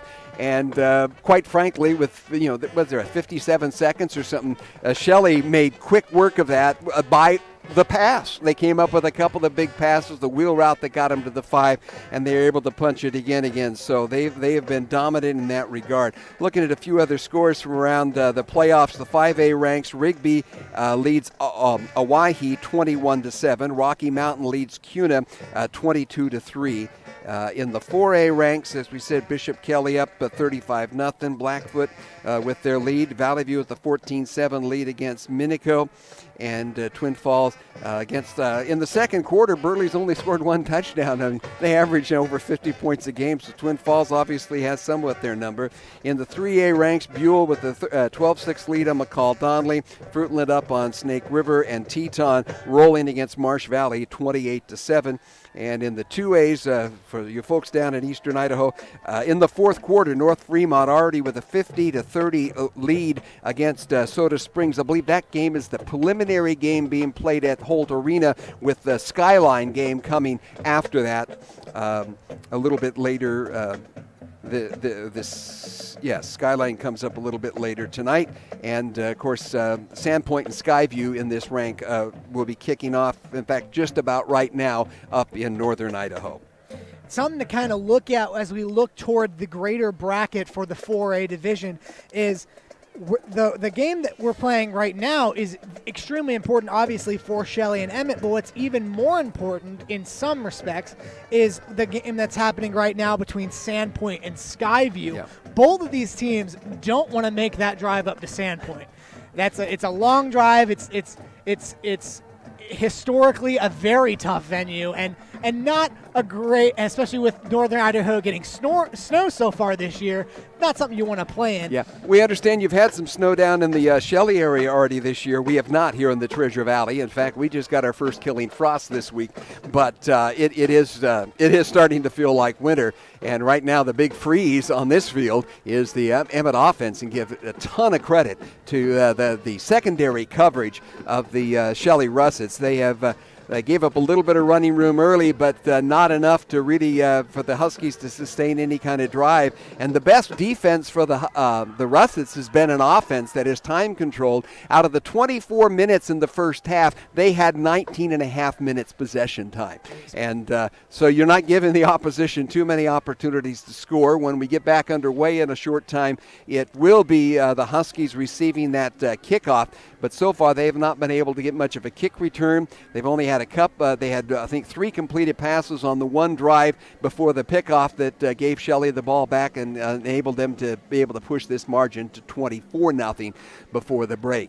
And I'm going to put it real honest. If the Huskies can't score on their opening possession, I don't think they're going to have enough possessions to score 24 points. I don't think either, unless some magic happens on that defense. Once again, we've talked about them all year long, has not been a defensive scoring team here from Emmett. It's mostly been relying on that high-powered offense, which, as we talked about earlier, is the 5th ranked in the state for offense, but has been absolutely dominated here tonight, not getting anything done. If you're in the halftime room with Emmett and you're looking at your team and your Hargett, what's kind of going through your head? What's kind of the thing you're going to be saying to your team to try to turn this around? Well, I think you've got to go back to the basics of, guys, we have to execute one play at a time, because they've got to string together some of those nicely executed offensive plays, particularly since they get the first possession of the second half.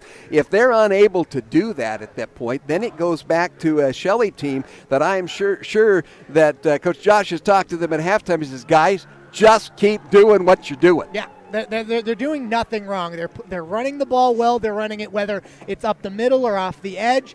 Their line is dominating. And something we talked about earlier is this Shelley team doesn't play both ways. They are not going to be as physically exhausted as Emmett is going to be as we get closer to that fourth quarter. So something you have to keep in mind if you're Hargett is you got to score on the next 3 to 4 consecutive drives in order to get yourself in shape to possibly come back at the end. And possibly, get a turnover to help in that process. But, the onus right now is on the Huskies. And the problem is when you're down 24-0, you're thinking home run ball constantly. Right. And you can't do that. You have to think each play, each player has to think executing the role that he's been given out there. And that's exactly what Shelley has done, and their play-action passing has been very effective.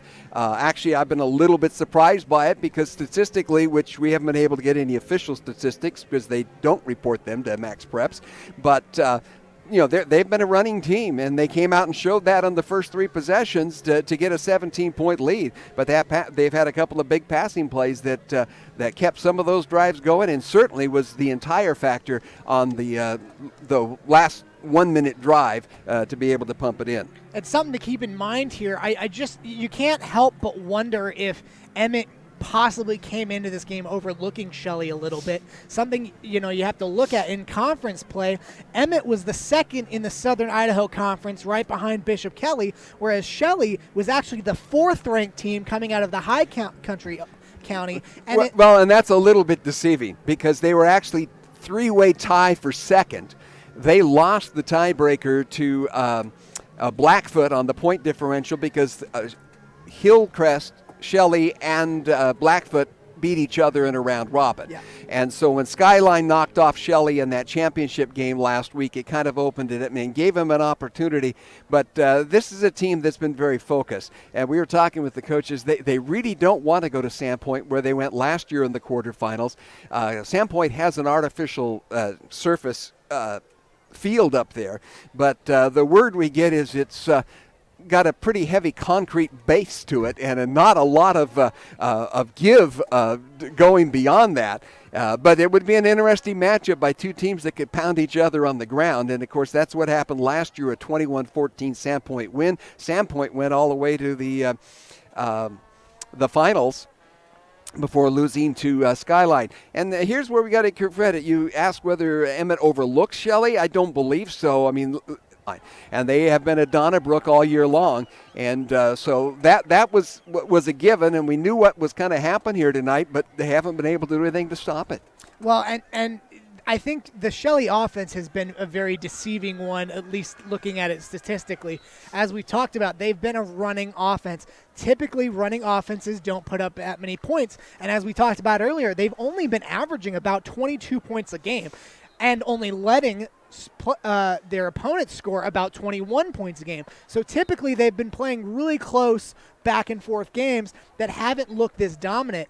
But as far as the eye test is telling me, this is a dominant, dynamic team, and as you talked about, they can pull out the pass if they need to, and they've done it very well tonight. Also, on the run game, they're very multidimensional, having more than one running back. They have 3 different ball carriers, and that's something we talked about. Plus the quarterback. And that's something we talked about that Emmett's struggling with a little bit tonight, is Rye Fullerton's really having to carry the well, he hasn't touched the ball. Share of the ball when running. Yeah, they've had 4 possessions, and the last 2 of them have been entirely passing possessions, and most of the second one as well. So he had some yardage early, but that's been it.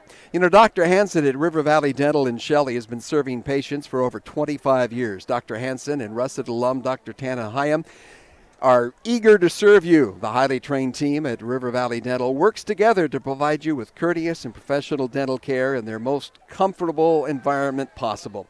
They offer personalized treatments that will help you make an informed decision about your oral health. Dr. Hansen and Dr. Hyam at River Valley Dental, proud to support Shelley in the playoffs this year. Also so proud to support one of these teams out here, Mountain West Building Supply, big supporters of the Emmett Huskies. They have everything you need for your next project. Whether you're a professional contractor or a do-it-yourselfer, you can find what you need at Mountain West. Lumber, paint, hardware, and more. Located just 2 miles west of Emmett on Highway 52. Hop to it before the snow flies and get those projects done. Mountain West Building Supply, 365-7580. Emmett will receive the kickoff here to start the second half. And you've got to expect them with being down 24, you have to expect them to come out with the passing game. That's what they've shown so far. I wonder if that could be a possible overlook on the side of Shelley if they open it up with a run, maybe a speed sweep off the end. Well, and part of that is the key factor for speed sweeps for Emmett has been Isaac Brennan coming out of the slot receiver spot, and Isaac is not available for the Huskies tonight. He ran the opening kickoff against Ridgeview last week back 95 yards, but he pulled up for the last 5 yards of that 95-yard run, got into the end zone, but he pulled a hammy, and he's been going through physical therapy all week, and they just said he's not going to go this week. He hopes to get another opportunity as a junior, and certainly still has a lot of career here, and they're not going to take any chances with his long-term health, that's for sure. Kick is up, and it's going to be Joe Loomis in the return. He's going to take it at the 7-yard line. He's going to get a big gap up the middle and return it all the way down to the 40-yard line. He found a nice little slice up the middle to get it out across the 40. He had one man in front of him if he could have gotten beyond the two that gave him the pinch at the 40. But the Huskies with a decent field position to start this second half. And as we said, this first possession is going to be absolutely critical if Emmett wants this ball game to continue and to have any doubts as we go possibly to the fourth quarter. Handoff to Fullerton right up the middle. He spins, breaks a tackle. He's to the 40. He's to the 30. He's going to take it inside the 20-yard line. Cuts back, breaks the tackle inside the 15-yard line. So Rye Fullerton flips the script on your prescription, and the Huskies use a running play to pick up 40 yards and move it into the red zone for the first time tonight. They have that football at the Shelley 13-yard line. And you cannot help but feel like this Husky offense came out with a vendetta. They were done not moving the ball. Maybe somewhat embarrassed. Handoff again to Fullerton, straight ahead. He'll get another 4 yards. Let's see. No, the official backs up now, and they're going to say his knee went down at the 12, so only a gain of about 2, maybe 3, about 2 yards it looks like on the give to Fullerton. Well, It's one of those things after you pull off a run like that, you might need to take a little bit of a breath, and they didn't give him much of one, so... Handoff's going to go to Fullerton again. He's going to run out the outside. He beats the defender but gets shoestring tackled by number 24. That's Austin Cannon on the shoestring tackle to save what could have been a touchdown. Yeah, he would have certainly been pushing on first down yardage inside the 5, but he gets tripped up and dropped at the 11-yard line. So only a 1 yard gain on those 3 yards in the last 2 carries that looked like they had good promise to begin with. So great defensive response by Shelley. Fullerton is going to take it to the left side. He breaks it back inside, and he's going to be close but maybe shy of the first down. I think they're going to place him at the 5. He's got to get it to the 4, I believe. So it'll be fourth down coming up for the Huskies. Definitely got to be 4 down territory. It has to be. There is no other option at this point. If you cannot commit a touchdown here, it's looking very dire for the offense. So it's about 4th and 1. Handoff's going to go to Scheibe again. No, Fullerton, yes. Again. And Fullerton, did he get in? No, he got to the 1. But it'll be a 1st and goal for the Huskies at the 1 yard line. So Emmett, in the span of about a minute just and over a half. we're inside 2 minutes now because we are inside the 10, but in 2 minutes they've come back, and Fullerton's going to dive into the end zone, and he's got the touchdown. So once again, we talked about this at the half. What we were worried about is the one-dimensional side of the Huskies offense that we had seen toward the end of that first half, and Coach Hargett flips the script on us, goes with an entire run plan. In fact, Perry didn't pull up to throw the ball one time. It was handoff to Rye Fullerton every time, and Rye takes it the full length of the field for the touchdown. Tucker Welly in to kick for the Huskies. Ball be placed at the 10-yard line. It's down, and it looks like it's up and good, and it is, and the Huskies in 2.5 minutes have gotten on the board. They still have a long ways to go in this one, but they've shown life. And again, the surprise there to some degree is an all-run push, 60 yards on the drive for the Huskies to get on the board. And now the question is, Can the defense stop Shelley? That's been the They've question done all it night once. long. They've only held them one time, and it just hasn't been an option. So I'm loving the life we're seeing from Emmett right now. I could definitely see the defense being fired up after their offense just had that incredible drive. Well, it's the same players to a large degree, so the Right. adrenaline's going to be shared. But how long will that adrenaline stay up is the question mark. So back deep, we've got Riker Klinger. This is only the second kick return for the Shelley. They got the opening kickoff in the ball game and actually started up at the 40-yard line. And Logan Smith is also back there. He's the only one who has returned a kick so far in this ball game for Shelley. Let's see, towing it up to do the kicking for Emmett. Number 5? No, bigger numbers than that. I'm trying to. Kickoff is coming. It's a line drive.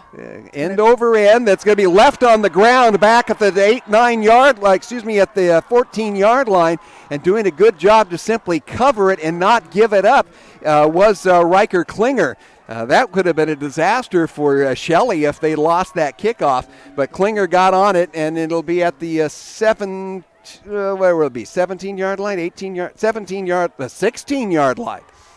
Wow. So Shelley will start deep in their own territory. That could have been a major momentum changer. We do need to make a correction that we informed in the first half. The kicker for the Shelley Luke Russets Pasco. is Luke Pasco. Yeah, and So- Luke has 6 points in the ball game because he has 3 extra points and a field goal. Well, the first play is a 2-yard loss on the play by the by Shelley. And once again, our favorite defensive end, Christian Sanchez, coming up with the stop again. He 2 weeks ago, actually, here on this same field, actually ended up with our player of the game for having an outstanding performance. So it's great to see him back playing hard. Russ, it's back to pass. Little screen pass out to Riker Klinger, and he's going to get knocked out of bounds for a short gain. He'll get close to the 20. It'll be about 3rd down and 7 coming up, I believe, for Shelley. So strangely enough, Shelley's throwing the football, and the Huskies are running the football, just exactly the opposite of what you expect with the time control that we saw in the first half. Hey, Del, sometimes you just got to, as coaches, just make a handshake and switch playbooks. It's got to happen sometimes, and that seems to be what's happened so far here tonight. Well, the Russets with a 3rd down and long, back at inside their own 20. It's a double handoff inside. So that was the old style that Valley View used, where the running back gets the handoff from the quarterback, then hands it to the other running back, and straight up the middle, and 1st down yardage all the way out to the 32-yard line. So it's a 12-yard pickup. So though it's not a 3 and out, I actually love that light that Emmett has right now. It doesn't scare me that they give up this 1st down because they've been able to make stops so far. It's going to be a handoff once again off the left side, who's going to cut it back inside the tackle, and is only going to get about 3 yards on the carry. Kidman gets it up to the 35-yard line. And, of course, for Shelley, it's a matter of possession. They don't care if they're making big yardage as long as they keep advancing those sticks and working the clock. We're down to 8 minutes and 23 seconds to go here in the 3rd quarter with the Russets' first possession of the second half and trying to defend a 24-7 lead here. As we talked about, Shelley is not a big scoring team, so they're already over their season average for scoring in the game. Handoff goes to Johnson, and he's going to be met at the line of scrimmage. He gets forward. He's going to get forward progress of about 2 yards. Looks like it'll be 3rd down and about 6 coming up for Shelley, as that pigskin's going to be dropped down about the 36-yard line. It's going to be about 3rd and about 5. We'll call it a long 5, short 6. Of course, for Russet fans on the far side of the field, which you can probably see with the camera here, we're on the home side, so you see the Shelley supporters behind the team over there. Rolling out the pass, Nelson stops, drops, throws up a pass, and is it picked off or is it not? Dropped. Joe Loomis almost comes away with that ball. It just slips out of his fingers and falls between his legs. That was intended for Ryder Klinger, and Loomis went up, had the position in front of him, but could not pull it down. But it will bring up 4th down and 6. And the Russets, they're not going to give up any extra field space here on a 4th down in their own territory. They're going to punt this one away. Let's see who the Huskies send back. It looks like that's Stevie Howe. No, that's Walker. Okay, so Brian Walker is back. Nice high. No, that is punt, Stevie Howe. And it is Howe that is back, and he's going to get away from it. And that ball's going to roll inside the 20 down to about the 17-yard line. We've only seen 2 punts from Shelley tonight, and both of them left the lighted part of the field here and went above the standards. Not typically you see a punter with a leg like that in a high school team, but yeah, that was high. I would say 60, 70 feet up in the air. Those are ones that you almost just want all of your receivers to say stay away from to begin with, because it was an end over end, and that's a tough one to bring down when it's coming from that far up. So the Huskies start at their own 17-yard line. Hand off to Fullerton. Fullerton's going to get across the 20 and out to about the 22, maybe the 23-yard line. We'll call it a 4-yard pickup for Fullerton on the carry. So one adjustment I just noticed is that Christian Sanchez is actually lining up as the fullback right now and is leading the charge for Rye Fullerton, which could be why Rye got such a giant opening just in that last drive. Sanchez, about 6'4", 225, somewhere in that range, a junior, playing with a torn ACL, and he has a metal ACL, we call it. He has a brace that's pretty hefty. He does the blocking there, and Fullerton will get another 3-4 yards. He'll get it out across the 25-yard line. Going to place it just across.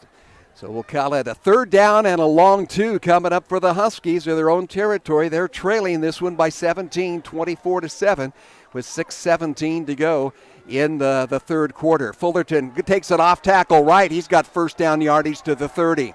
All of a sudden, line play has changed from the first half. And that's something we've seen all season long from the Emmett offensive line. That they start out slow, they start out battling, but as the game goes on, they tend to take over the game. And you're starting to see that happen now. They're starting to get some push at the line. Handoff again to Fullerton. Gets a tackle, breaks a tackle. He's across the 40. He'll get an 8-yard pickup. Maybe almost 10. I mean, they're going to give him to the 41-yard line, so and they're going to give him the full 10. That's the signal from the field, so a 10-yard pickup for Fullerton, and the Huskies out across the 40. Fullerton has been the answer so far here in the second half. He's gotten every single handoff, and he's going to continue that trend right now with another handoff. He'll get a couple of yards, but we got a flag in the backfield. If I had to guess, I think it's a holding call. It was behind the play. Yeah, and it certainly came too late for it to be just a motion call of some type. So let's wait and see what the official call is from the field. Yeah, and Huskies would have it second and short. Instead, they're going to have it 1st down and about 20. Because it might be about 19, because they usually go from the point of the infraction where it looks like it was actually a yard behind the line of scrimmage. That's going to take it all the way back to the 9. No, they're going to put it right at the 30. So it'll be an 11-yard march off, essentially, from the line of scrimmage, where they have it as 2nd down. It is 1st down. That is a mismark. It is a first down. It should be still remain 1st down.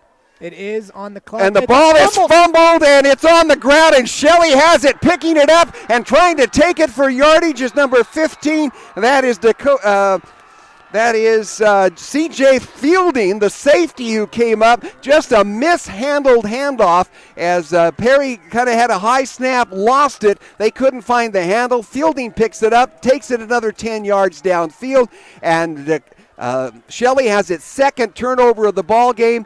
And they are at the Emmett 17-yard line. And they are in a position right now where they can possibly put the final touches on this, even though we've still got 17 minutes to play. That was absolutely heartbreaking for the Emmett Huskies. They do get this tackle right here after about a 3-yard gain. And they were moving the ball, but they get a penalty, and they follow the penalty with a miscue. And playoff football, first off, you got to be penalty-free, and you can't lose the turnover battle, and they're down 0-2 on that right now. Well, and something else to keep in mind is that was the first time that ball was not handed off to Rye Fullerton. They try to go to Loomis. Loomis bumbles the handoff and loses the ball and just can't get back onto it because he's got a defensive player laying on top of him. Handoff outside to Kidman. He'll get a yard, maybe 2. He's going to get inside the 15, it appears. It'll be third down coming up for the Russets. 4 minutes and 34 seconds. This clock in this game has moved so fast because of so much running, and part of it now, Huskies in the second half running the ball. Yeah, and fortunately, they're going to start creating themselves their own. They're creating themselves their own biggest defense because now they've ran off the clock. The third quarter is almost over. We got 4 minutes left in the third quarter, and you're down 17 points. And right now, you're being threatened to possibly giving up some more. So it's third down at about 7 at the 15-yard line for Shelley. Nelson rolls out, fires it over the middle into the end zone, and I believe we have a touchdown completion. The official does indicate it. It's a touchdown pass as the Huskies were all over the field and were trying to see who came up with the ball and then falling back down on the ground on the far side. 84. So that would be the wideout, 84, Michael Clegg, I believe, who comes up with the 15-yard touchdown reception. And is now laying on the ground. So he was grabbing his knee. I wonder if he came down and just twisted it a little bit wrong when he was backpedaling. 3:55 remaining here in the third quarter, and Clegg with a 15-yard reception. And now, unfortunately, even though Emmett has had such a good job running this second half, are now going to have to become one-dimensional again because you just don't have time to run the ball. No, you have to score basically 4 times. I mean, you're going to be down 24 points here likely as Lucas Pascoe's been perfect on the extra points. So Clegg with the pass reception coming from quarterback Nate Nelson. So Nelson has a passing touchdown and 2 rushing touchdowns here.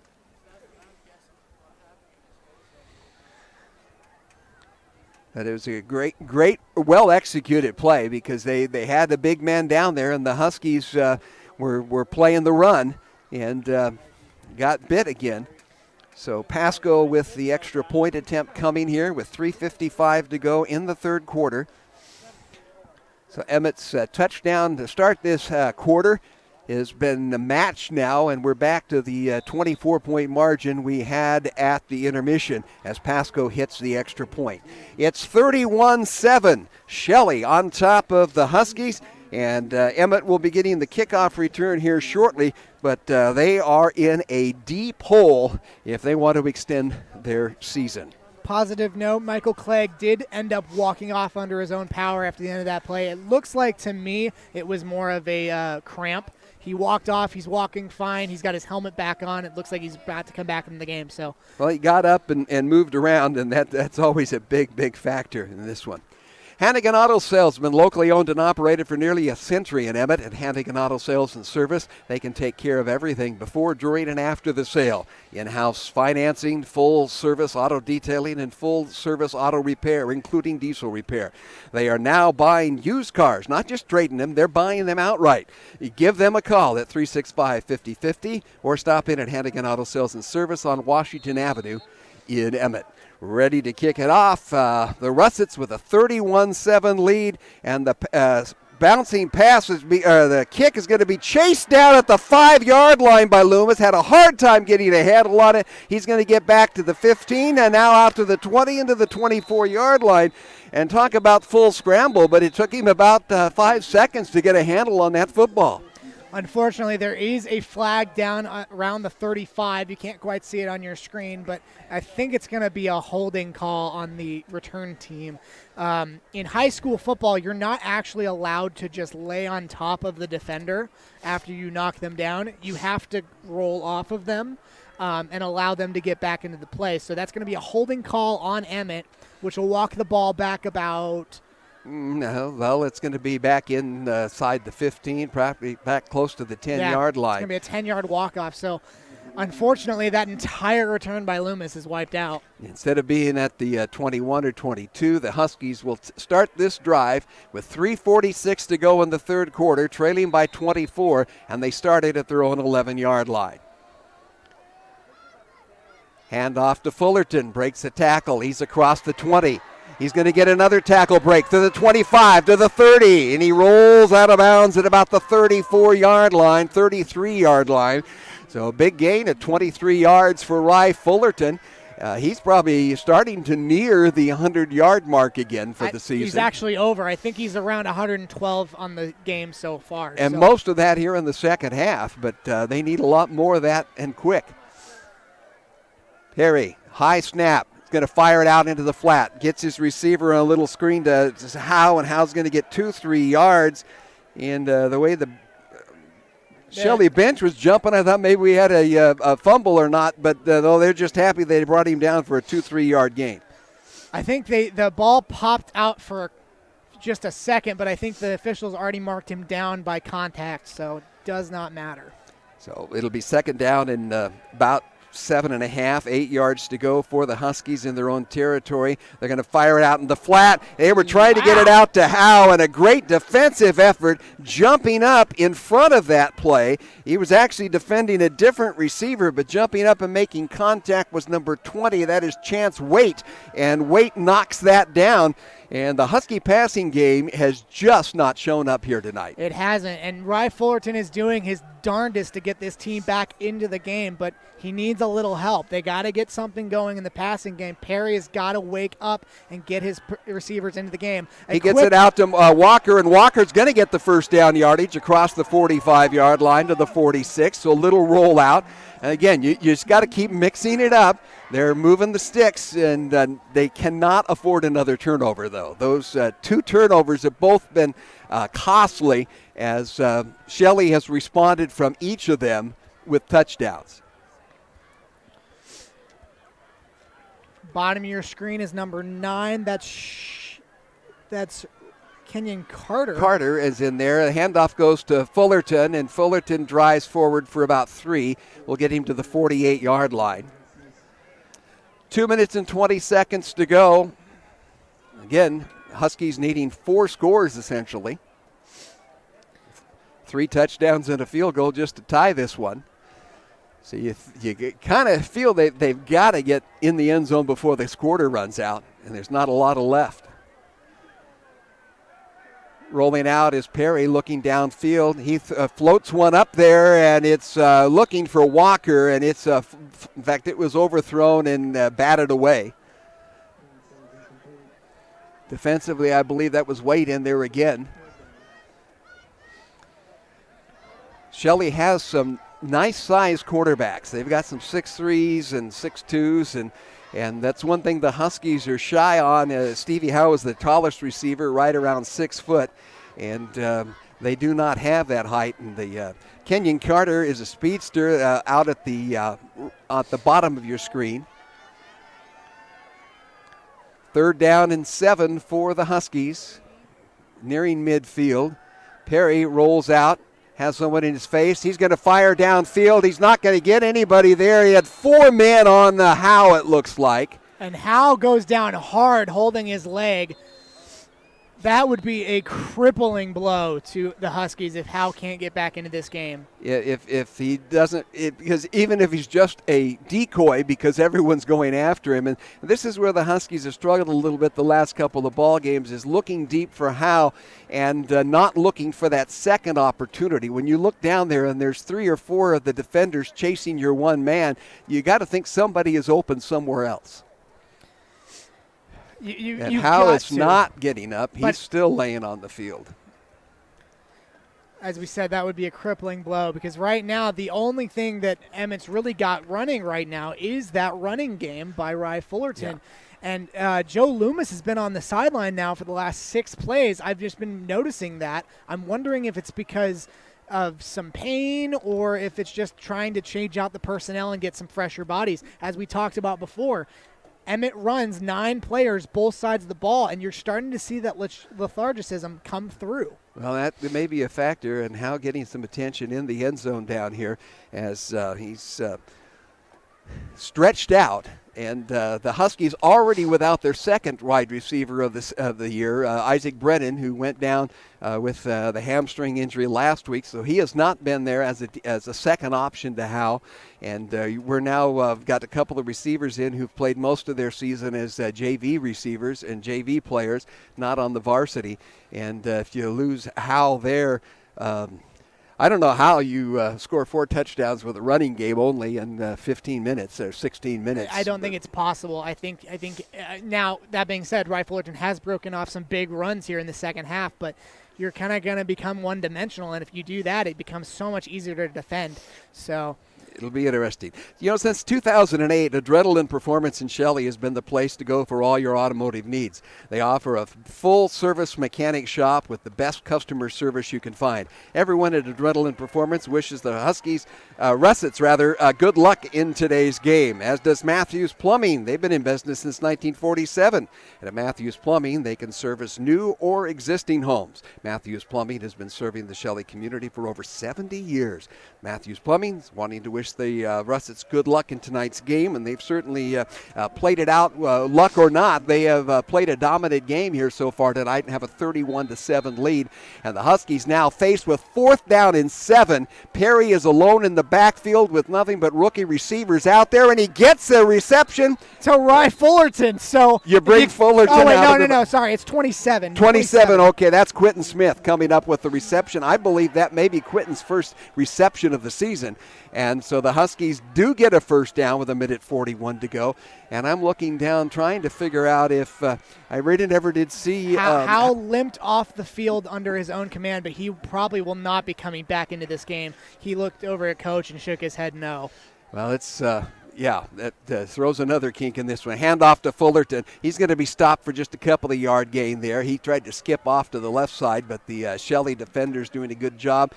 Even though there was some blocking, they're able to slide off the blocks and stop him for about a 3-yard gain. 39-yard line is where the Huskies have it. The Shelley 39, 1:06 remaining in the third quarter. Again to Fullerton, and boy, this time he went down like a bale of hay. I mean, he was just chopped right at the line of scrimmage. He does pick up a yard, but he went straight down with a lot of contact there. 3rd down and 6 coming up now for the Huskies at the Russet 38-yard line. Number 34, that was Stephen Jones on the tackle there. Fullerton, the lone back, along with the quarterback Perry in the backfield. Perry going to fire it out into the flat.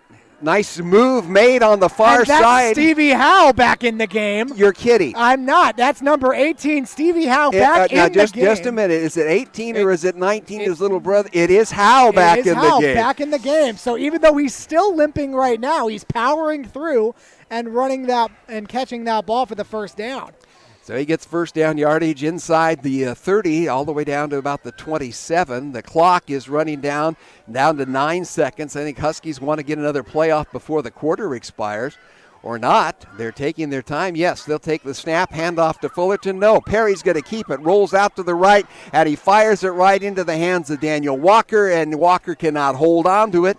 He would have been short of the first down, but might have had some running room. But we have completed 3 quarters of play here in Emmett, and the Shelley Russets have not given any ground after having a 24-0 lead at the intermission. They still lead it by 24. The score 31-7 Shelley, and Emmett trying to find some way to score 4 times here in the last 12 minutes of this ball game. A hit in the morning, another between class, after school, and more before bed. Vaping sucks you in quick. Not to mention all the chemicals and health problems everyone's talking about. That's why thousands of teens are ready to take back their life their own way with My Life, My Quit. When you sign up with us, you'll get a free and simple quit plan that makes it easier to stop vaping. Visit mylifemyquit.com or text Start My Quit to 36072.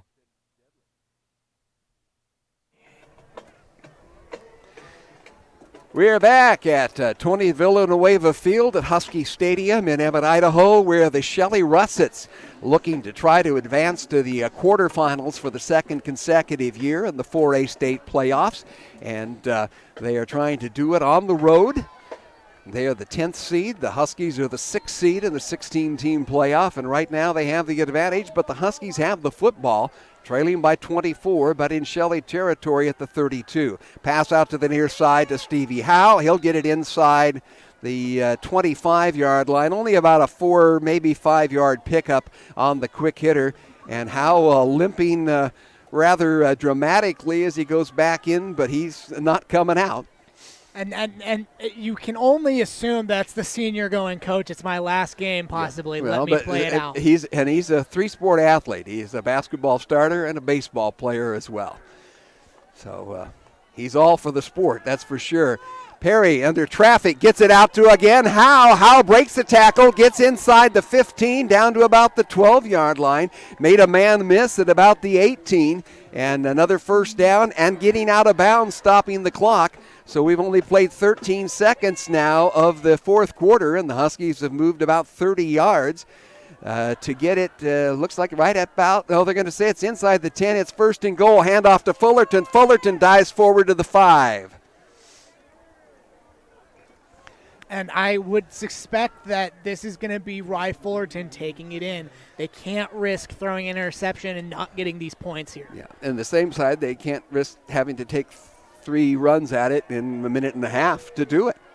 Right, there is that clock game that Emmett now has to think about. Handoff's going to go again to Fullerton, who's going to go up the middle, and he's going to get stuffed at the line of scrimmage. Well, they only gave him a yard on the last play. I thought he dove all the way to the 5, and they only gave him to the 9, and now they've moved the sticks to about the 7-yard line. So it's third and goal for the Huskies at the 7. So the Russets getting stingy here in the red zone. We're inside 11 minutes to play in the ball game. Pitch to Fullerton. Back to Fullerton, and he's going to be swarmed and knocked down at the 10-yard line. So the Huskies trying to go back to the inside game, and Shelley is sold out for stopping the run. Now, of course, on 4th and 10, you have to think it's going to be a pass option of some type. But the Huskies, they cannot turn it over here on downs and have any hope of winning this ball game. No, this is the play of the game. If they do not score here, the game is essentially over. And maybe it's been over for a while. We just always never know what can happen in high school football. Perry rolls back to his left in traffic, fires a sidearm that's deflected off of a Russet and nearly received in the end zone. Diving for that, I believe, was Daniel Walker, but he cannot come up with it, and the ball turns over to the Shelley Russets. Russets 90 yards away. In the second quarter, they were 92 yards away, and they drove 6.5 minutes to score and used up the majority of the second quarter. And if they can do that here, they might as well punch their ticket for either going home to host Skyview or getting back on a bus and making an even longer trip next week up to Sandpoint.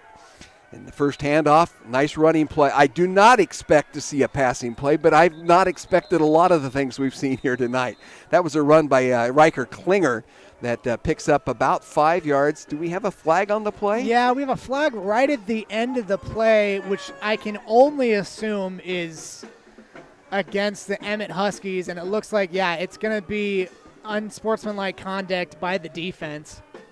So that'll be a 15-yard march off. Just when you need the big one last chance, they've given it up. And penalties have been a factor for the Huskies on a number of occasions this year when they've either killed their offensive drives or allowed the opposition to sustain drives. And do we have timeout being called on the field? I believe the Huskies are calling timeout. Coach Hargett wants to talk to his players and say, guys, we can't be this sloppy at this point. 10 minutes to go in the ball game. A 31-7 lead for the Shelley Russets. And like I said, right now they look like they're ready to advance to the quarterfinals for the second year in a row. Brulams and Shelley is proud to support the Shelley boys at state this year and wish them good luck. Go Russets. From everyone at Brulams, M. Shelley. You know, Lava Hot Springs is your destination for a fun and relaxing day, whichever you choose. I mean, you can just go for a little bit or for a long day. Just 11 miles off of I-15, their world-famous hot springs are open now from 9 a.m. to 10 p.m., and on weekends, Fridays and Saturdays till 11 o'clock.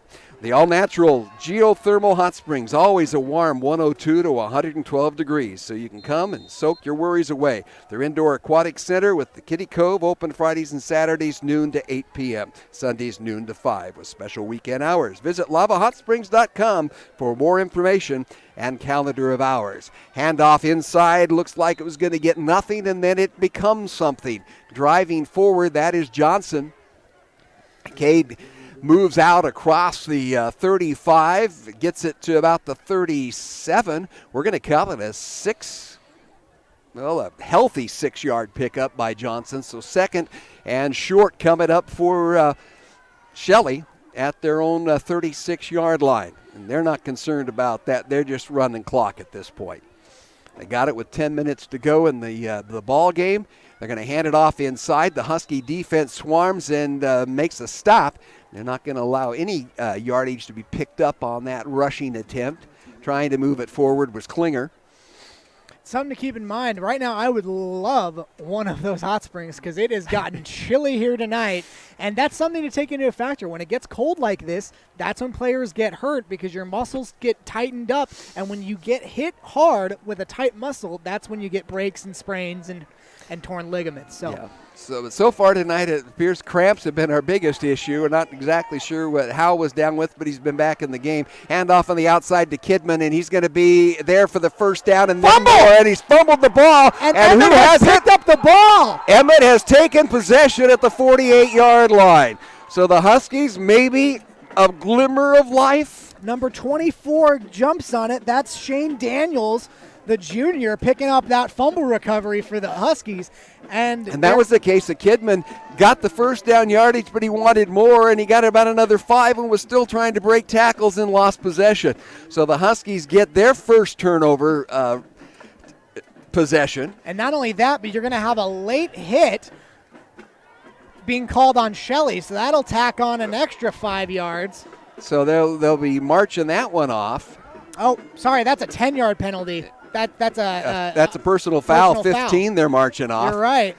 And so that's all of a sudden the Huskies get this possession at the 33. Now they have the ball first and goal inside the 10 and couldn't do anything with it in the last possession.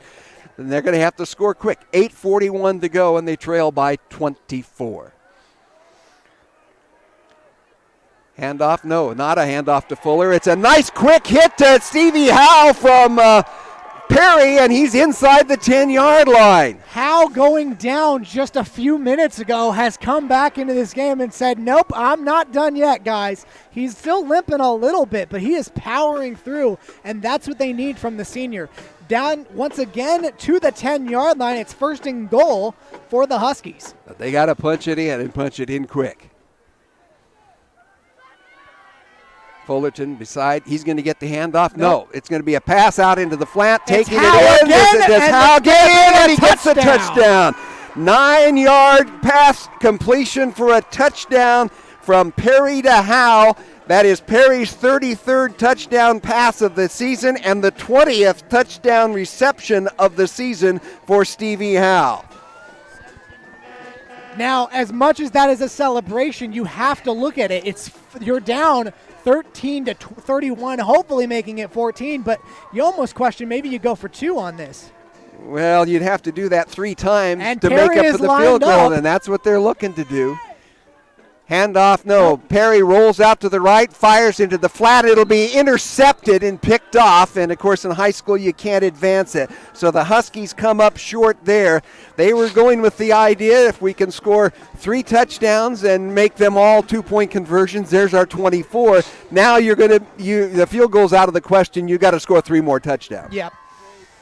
They're down 18 with 8:13 left in the half, and you have to assume you're going to onside kick this. Yeah. The hand seam is going to come out because they haven't had any success really stopping Shelley. That last drive only ended because of a fumble at the end of a long run, and they weren't showing any signs of stopping. So you've got to assume it's going to be an offside kick, and Shelley is also lining up for an onside kick. On the other side of it, the Huskies have kicked the ball deep a few times, and Shelley's had a hard time handling it, and particularly here in the second half. I wonder if the cold, and maybe there's even some moisture starting to build up down on the field, that's becoming a factor here in the second half. Well, I'm wearing gloves, and I can't feel my fingers anymore, so. 31-13 with 8:13 to go. A lot of 13s up there on the board, one way or the other. And looking at the way the kickers are lined up, he's a short kick. I mean, he doesn't look like he's kicking deep. He does. He gets the bounce pass over to the near side, and it's going to go out of bounds at about the 47-yard line. He actually got the bounce that he wanted, but it wasn't able to get a teammate there to grab it before it went out of bounds. No, unfortunately, it was just kicked a little bit too hard. It was going too fast for his kicking team partner to come get it. But so it's going to be out of bounds, which is going to be, I believe, a 10-yard walk off from the point of the. It depends on where it is. They went out of bounds at the 47, and it's just a 5-yard march off. So it comes into Emmett territory at the 48.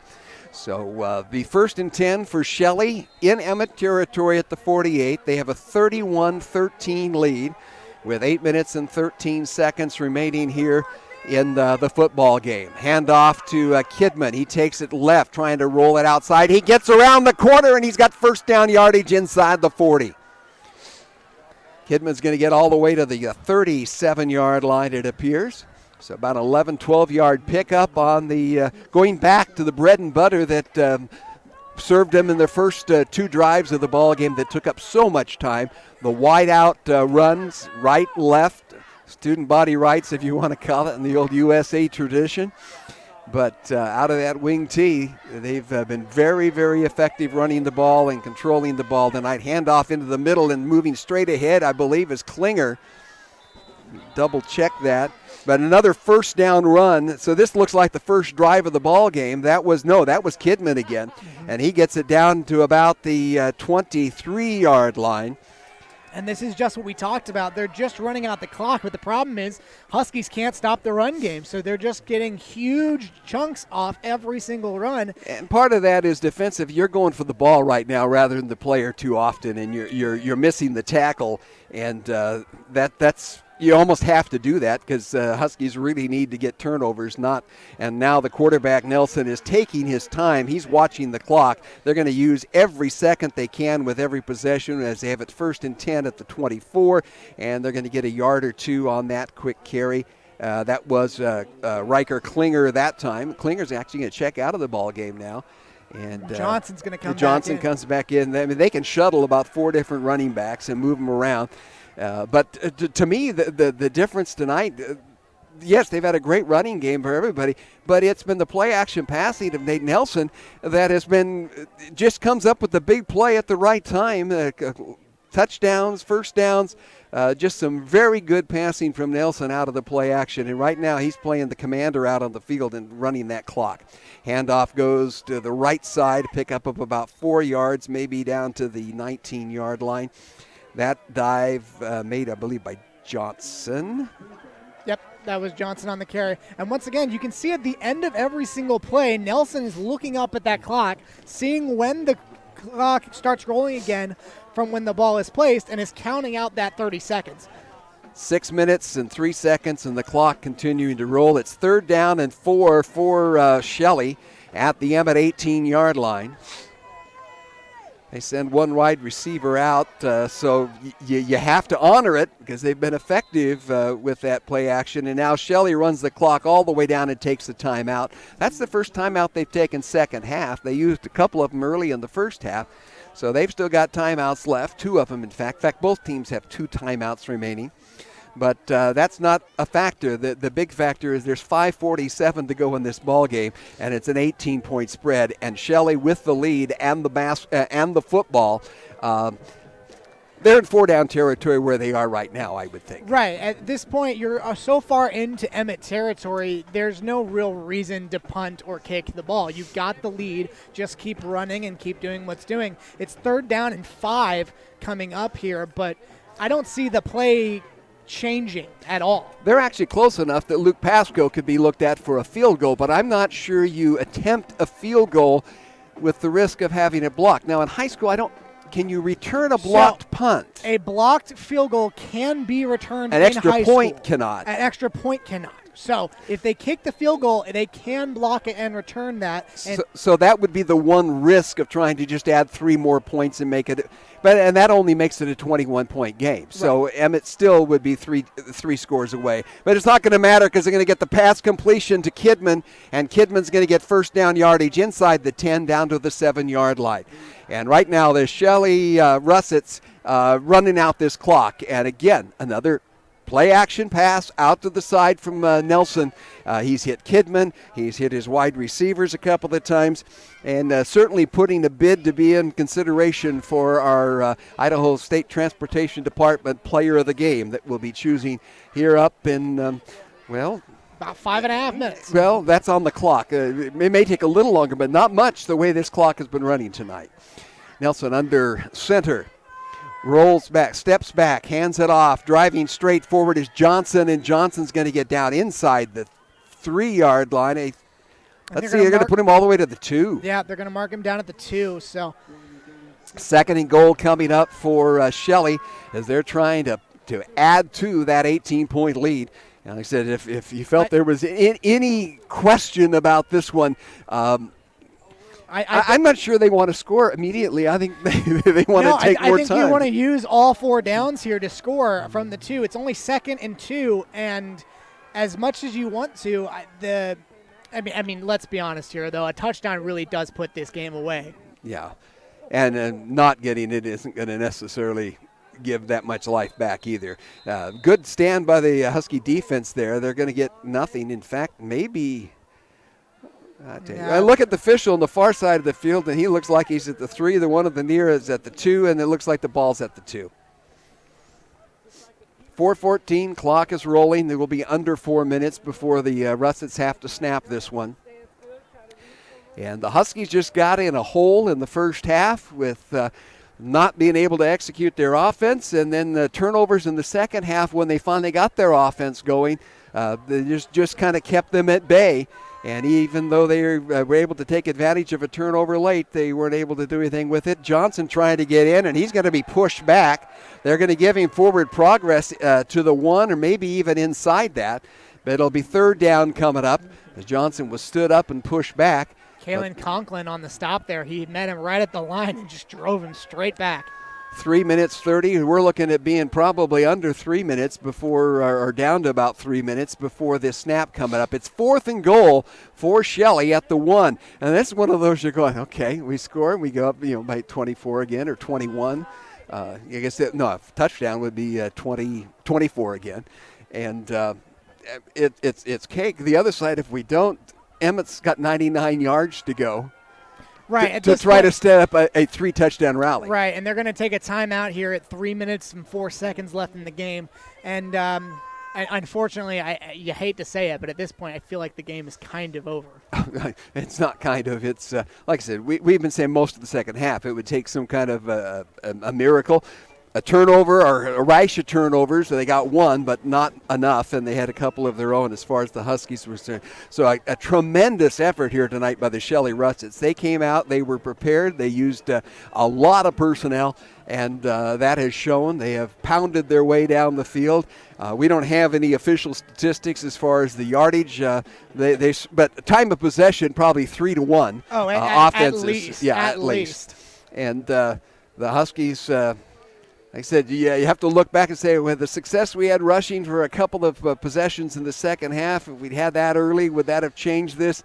After their first drive stalled after running fairly successfully, they really moved to a full passing attack for the next 3 possessions and got nowhere. And do we have a touch? No, we do not have a touch. Well, one of the Shelley ball players are saying touchdown. The officials on the near side are not saying touchdown. They're saying... No, the line judge on this side did say touchdown. They finally did give. Touchdown. Okay, and I'm not exactly sure who went in with that, if that was the quarterback again. I think that was the quarterback keeper from Nelson, exactly. So Nelson with his 3rd 1-yard run of the night. He has a passing touchdown as well. 3 minutes, or actually 2:59 to go in the ball game. Pasco's extra point, looking for his 5th of the ball game, I believe. It's good. Pasco with 8 points in the game, kicking that. And the score is now 38-13 in favor of the Russets as they move out to their biggest lead of the ball game, 25, because the Huskies came up short on their 2-point conversion a short time ago.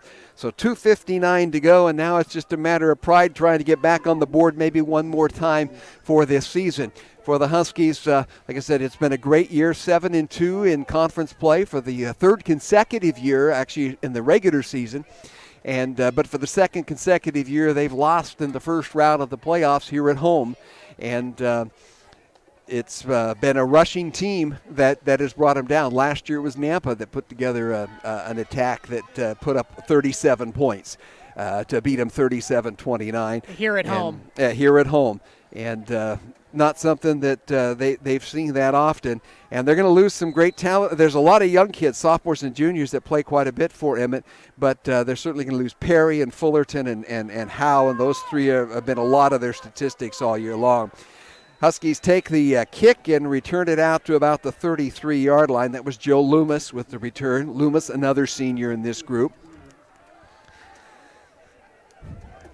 Both these teams have a number of seniors on them, but looking at when I did the breakdown, the defense for Shelley, I believe, has 6 seniors and 5 sophomores and juniors, 3 of those sophomores. And 2 of those actually started as freshmen last year, so some great experience even though they're young. And you have to think that the future is still strong for these Shelley's Russets, and certainly this season is strong as they've got time to go. Handoff to Fullerton, and he gets hit at the line of scrimmage, in fact, behind the line of scrimmage, gets back to the line of scrimmage, and that's it. And with 2:43 to go, you almost feel the Huskies are kind of conceding the ball game now and just going to run it down as well. Yeah, unfortunately, I think this is the admission of defeat. This is the waving of the white flag. You can't expect to come back running the ball. Now, that being said, they've got 4 wideouts here, so maybe take a look downfield. It's going to be a pass. Perry drops back. He's going to get the quick shot out to number 27. Yep, Quentin Smith gets the reception. He'll pick up 5 on the play to the 40-yard line, make it 6. And but we're now inside the 2-minute mark, and the Huskies have a long ways to go. 3rd down and 3 at their own 40, trailing 38-13. See if they can get one more on the board. Maybe we can have one more connection between Perry and Howe to finish their senior seasons that have been so outstanding. Like I said, right now Perry with 33 passing touchdowns this season, Howe with 20 pass receptions, both of those school records. From a team that we thought we weren't sure where we were going to be offensively this year. Last year, Caden Young was the quarterback. He was the 4A state player of the year. Took him to the state finals his junior season, and last year seemed to be cruising right along, and they stumbled in this same round a year ago, but they graduated young and running backs, and it looked like it was we had a lot of new faces, but they came together and put together what is still a very respectable 7-3 season it appears it's going to be. And I know they're going to be disappointed this didn't go beyond tonight, but that's what football's about. And you've got to come out every night and you've got to execute, as we talked at halftime, every play. And that certainly wasn't the case here. Down inside 2 minutes and 1:55 to go. Perry with the handoff to Fullerton, and Fullerton breaks a tackle, and he's going to be close to the first down, but I believe shy about a yard. So it'll be 4th down coming up for the Huskies. And now the official is signaling first down on the far side. Okay. Whatever. A couple times we've seen that tonight go in each direction. Well, that was a 9-yard pickup, but they give him a 10. Fullerton with another handoff. He's going to go straight forward and get 6-7 yards right to the midfield stripe. And unfortunately, that's kind of the nature of high school football in general. Any team can show up on any day and beat any team. And, unfortunately, coming into this, we had the Emmett Huskies as the favorite, but as we talked about, Shelley showed up and played a fantastic ball game, both offensively and defensively. Now the snap goes over Perry's head, and Rye Fullerton just has to fall on it. And a big loss, about a 10-yard loss or a 9-yard loss, back to the 41-yard line, and the clock continues to roll with 1:20. And it's been those kind of miscues all night. Even if they weren't full turnovers, we've had a number of those just misconnections. And you can't have those if you want to advance to take a shot at a state championship. And the snap, this time a little low, but Perry comes up with it, gets it out into the flat to Stevie Howe, and Heil will get the reception and a pickup of about 6-7 yards, but it'll bring up 4th down and 9 for the Huskies at their own 46-yard line. Make it 4th down and 8 from the 46. So this could be the last play of the offensive season for the Huskies. Pass goes out. Of course, you can't ever say that when Howe's. Was it a completion? It was Howe on the field, so he can. No, it was. He's going to it get was a catch. Howe. Yep. So it will be a first down. So another completion to Stevie Howe out across the inside the 45-yard line. We have 34 seconds remaining here in the ball game. The win-loss of this is not in doubt. The final score may be a little bit up in the air. Let's see. Perry rolls back to the left side. He's going to fire down the field and again finds Howe to the near side. He plays those crossing routes, gets a position, goes out of bounds with it at the 34-yard line. Enough, I believe, for another first down. Yes, it is.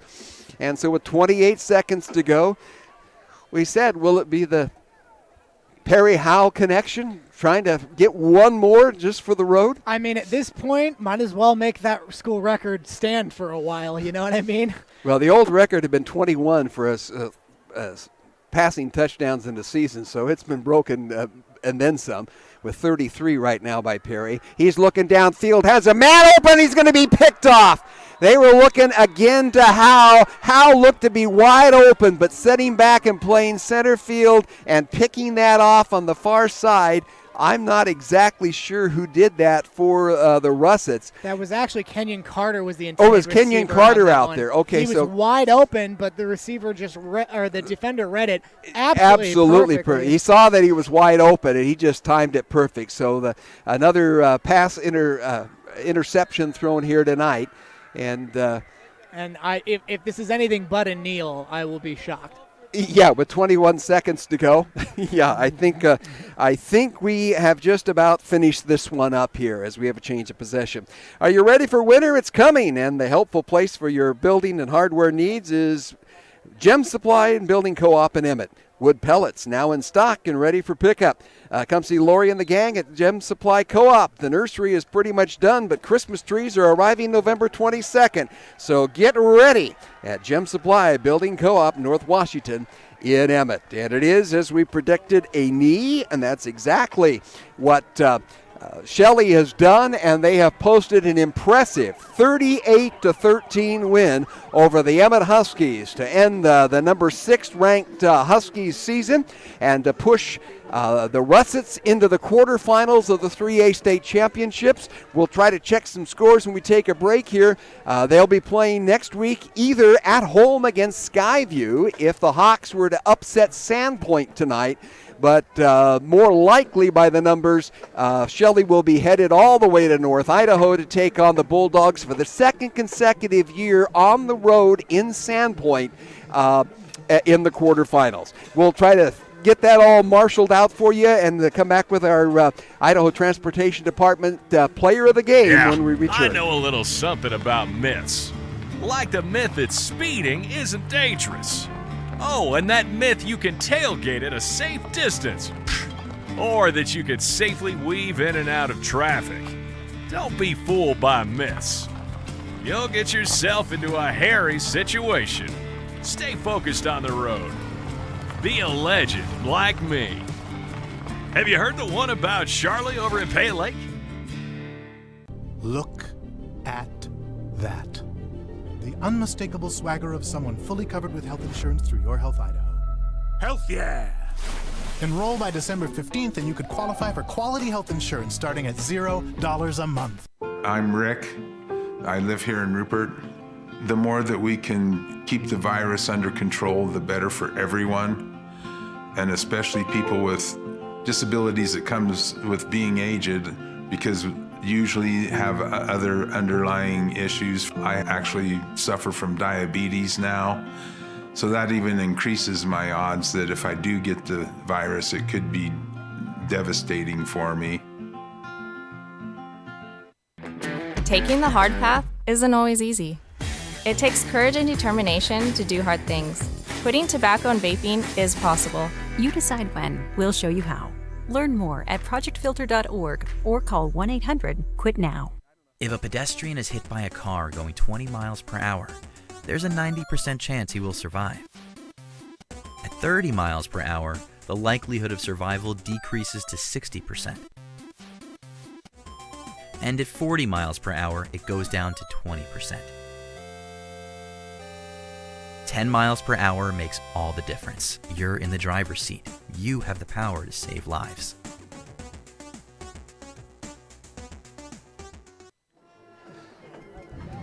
We are back on a cold evening here in Emmett, where the Huskies are feeling the cold probably a whole lot more than the Russets on the far side of the field, as the visitors have come in here to Emmett and posted an impressive 38-13 win over the Emmett Huskies to advance in the state playoffs. It appears, at least from early scores, they'll be going to, Shelley will be headed to Sandpoint next week, as at halftime, Sandpoint leads Skyview 28-14.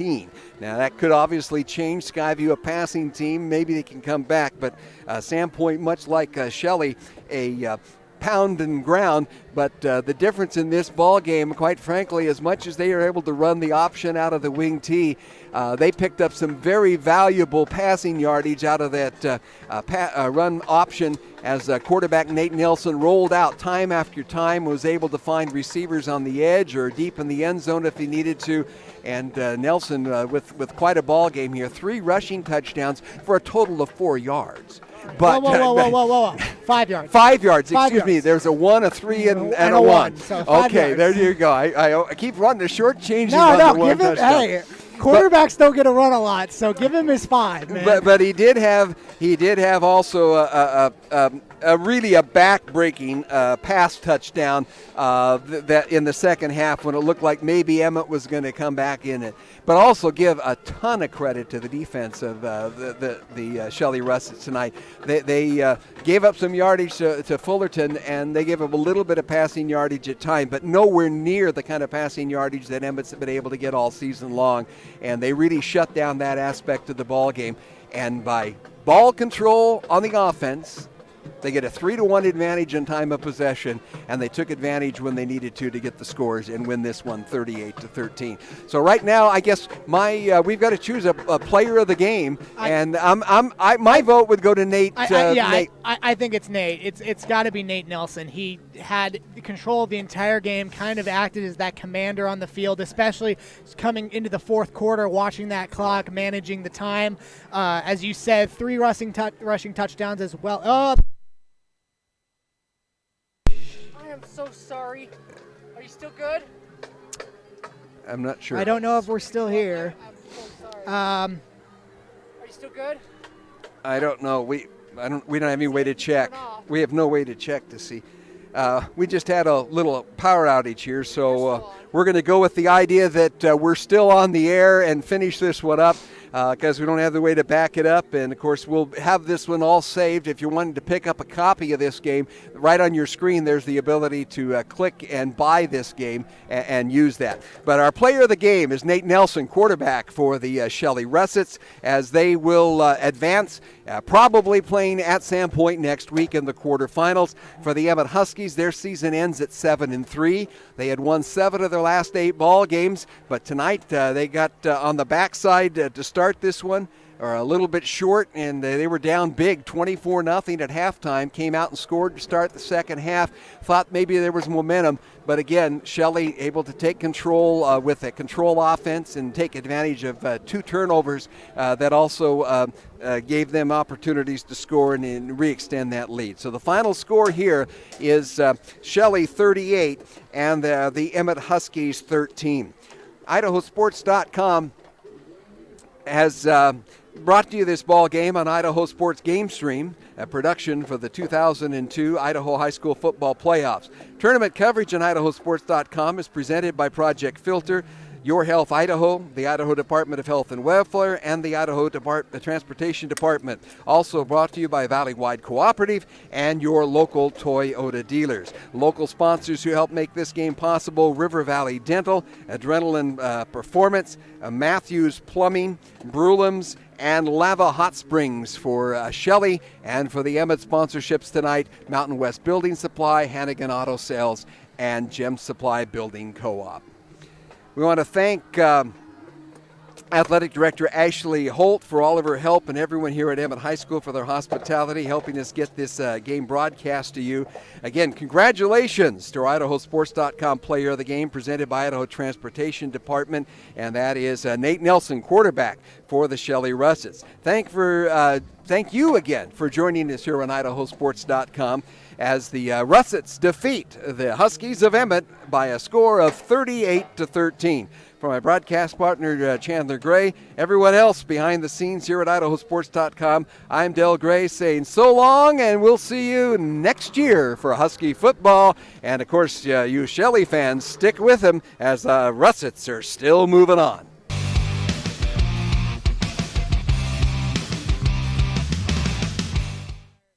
This has been a presentation of IdahoSports.com GameStream.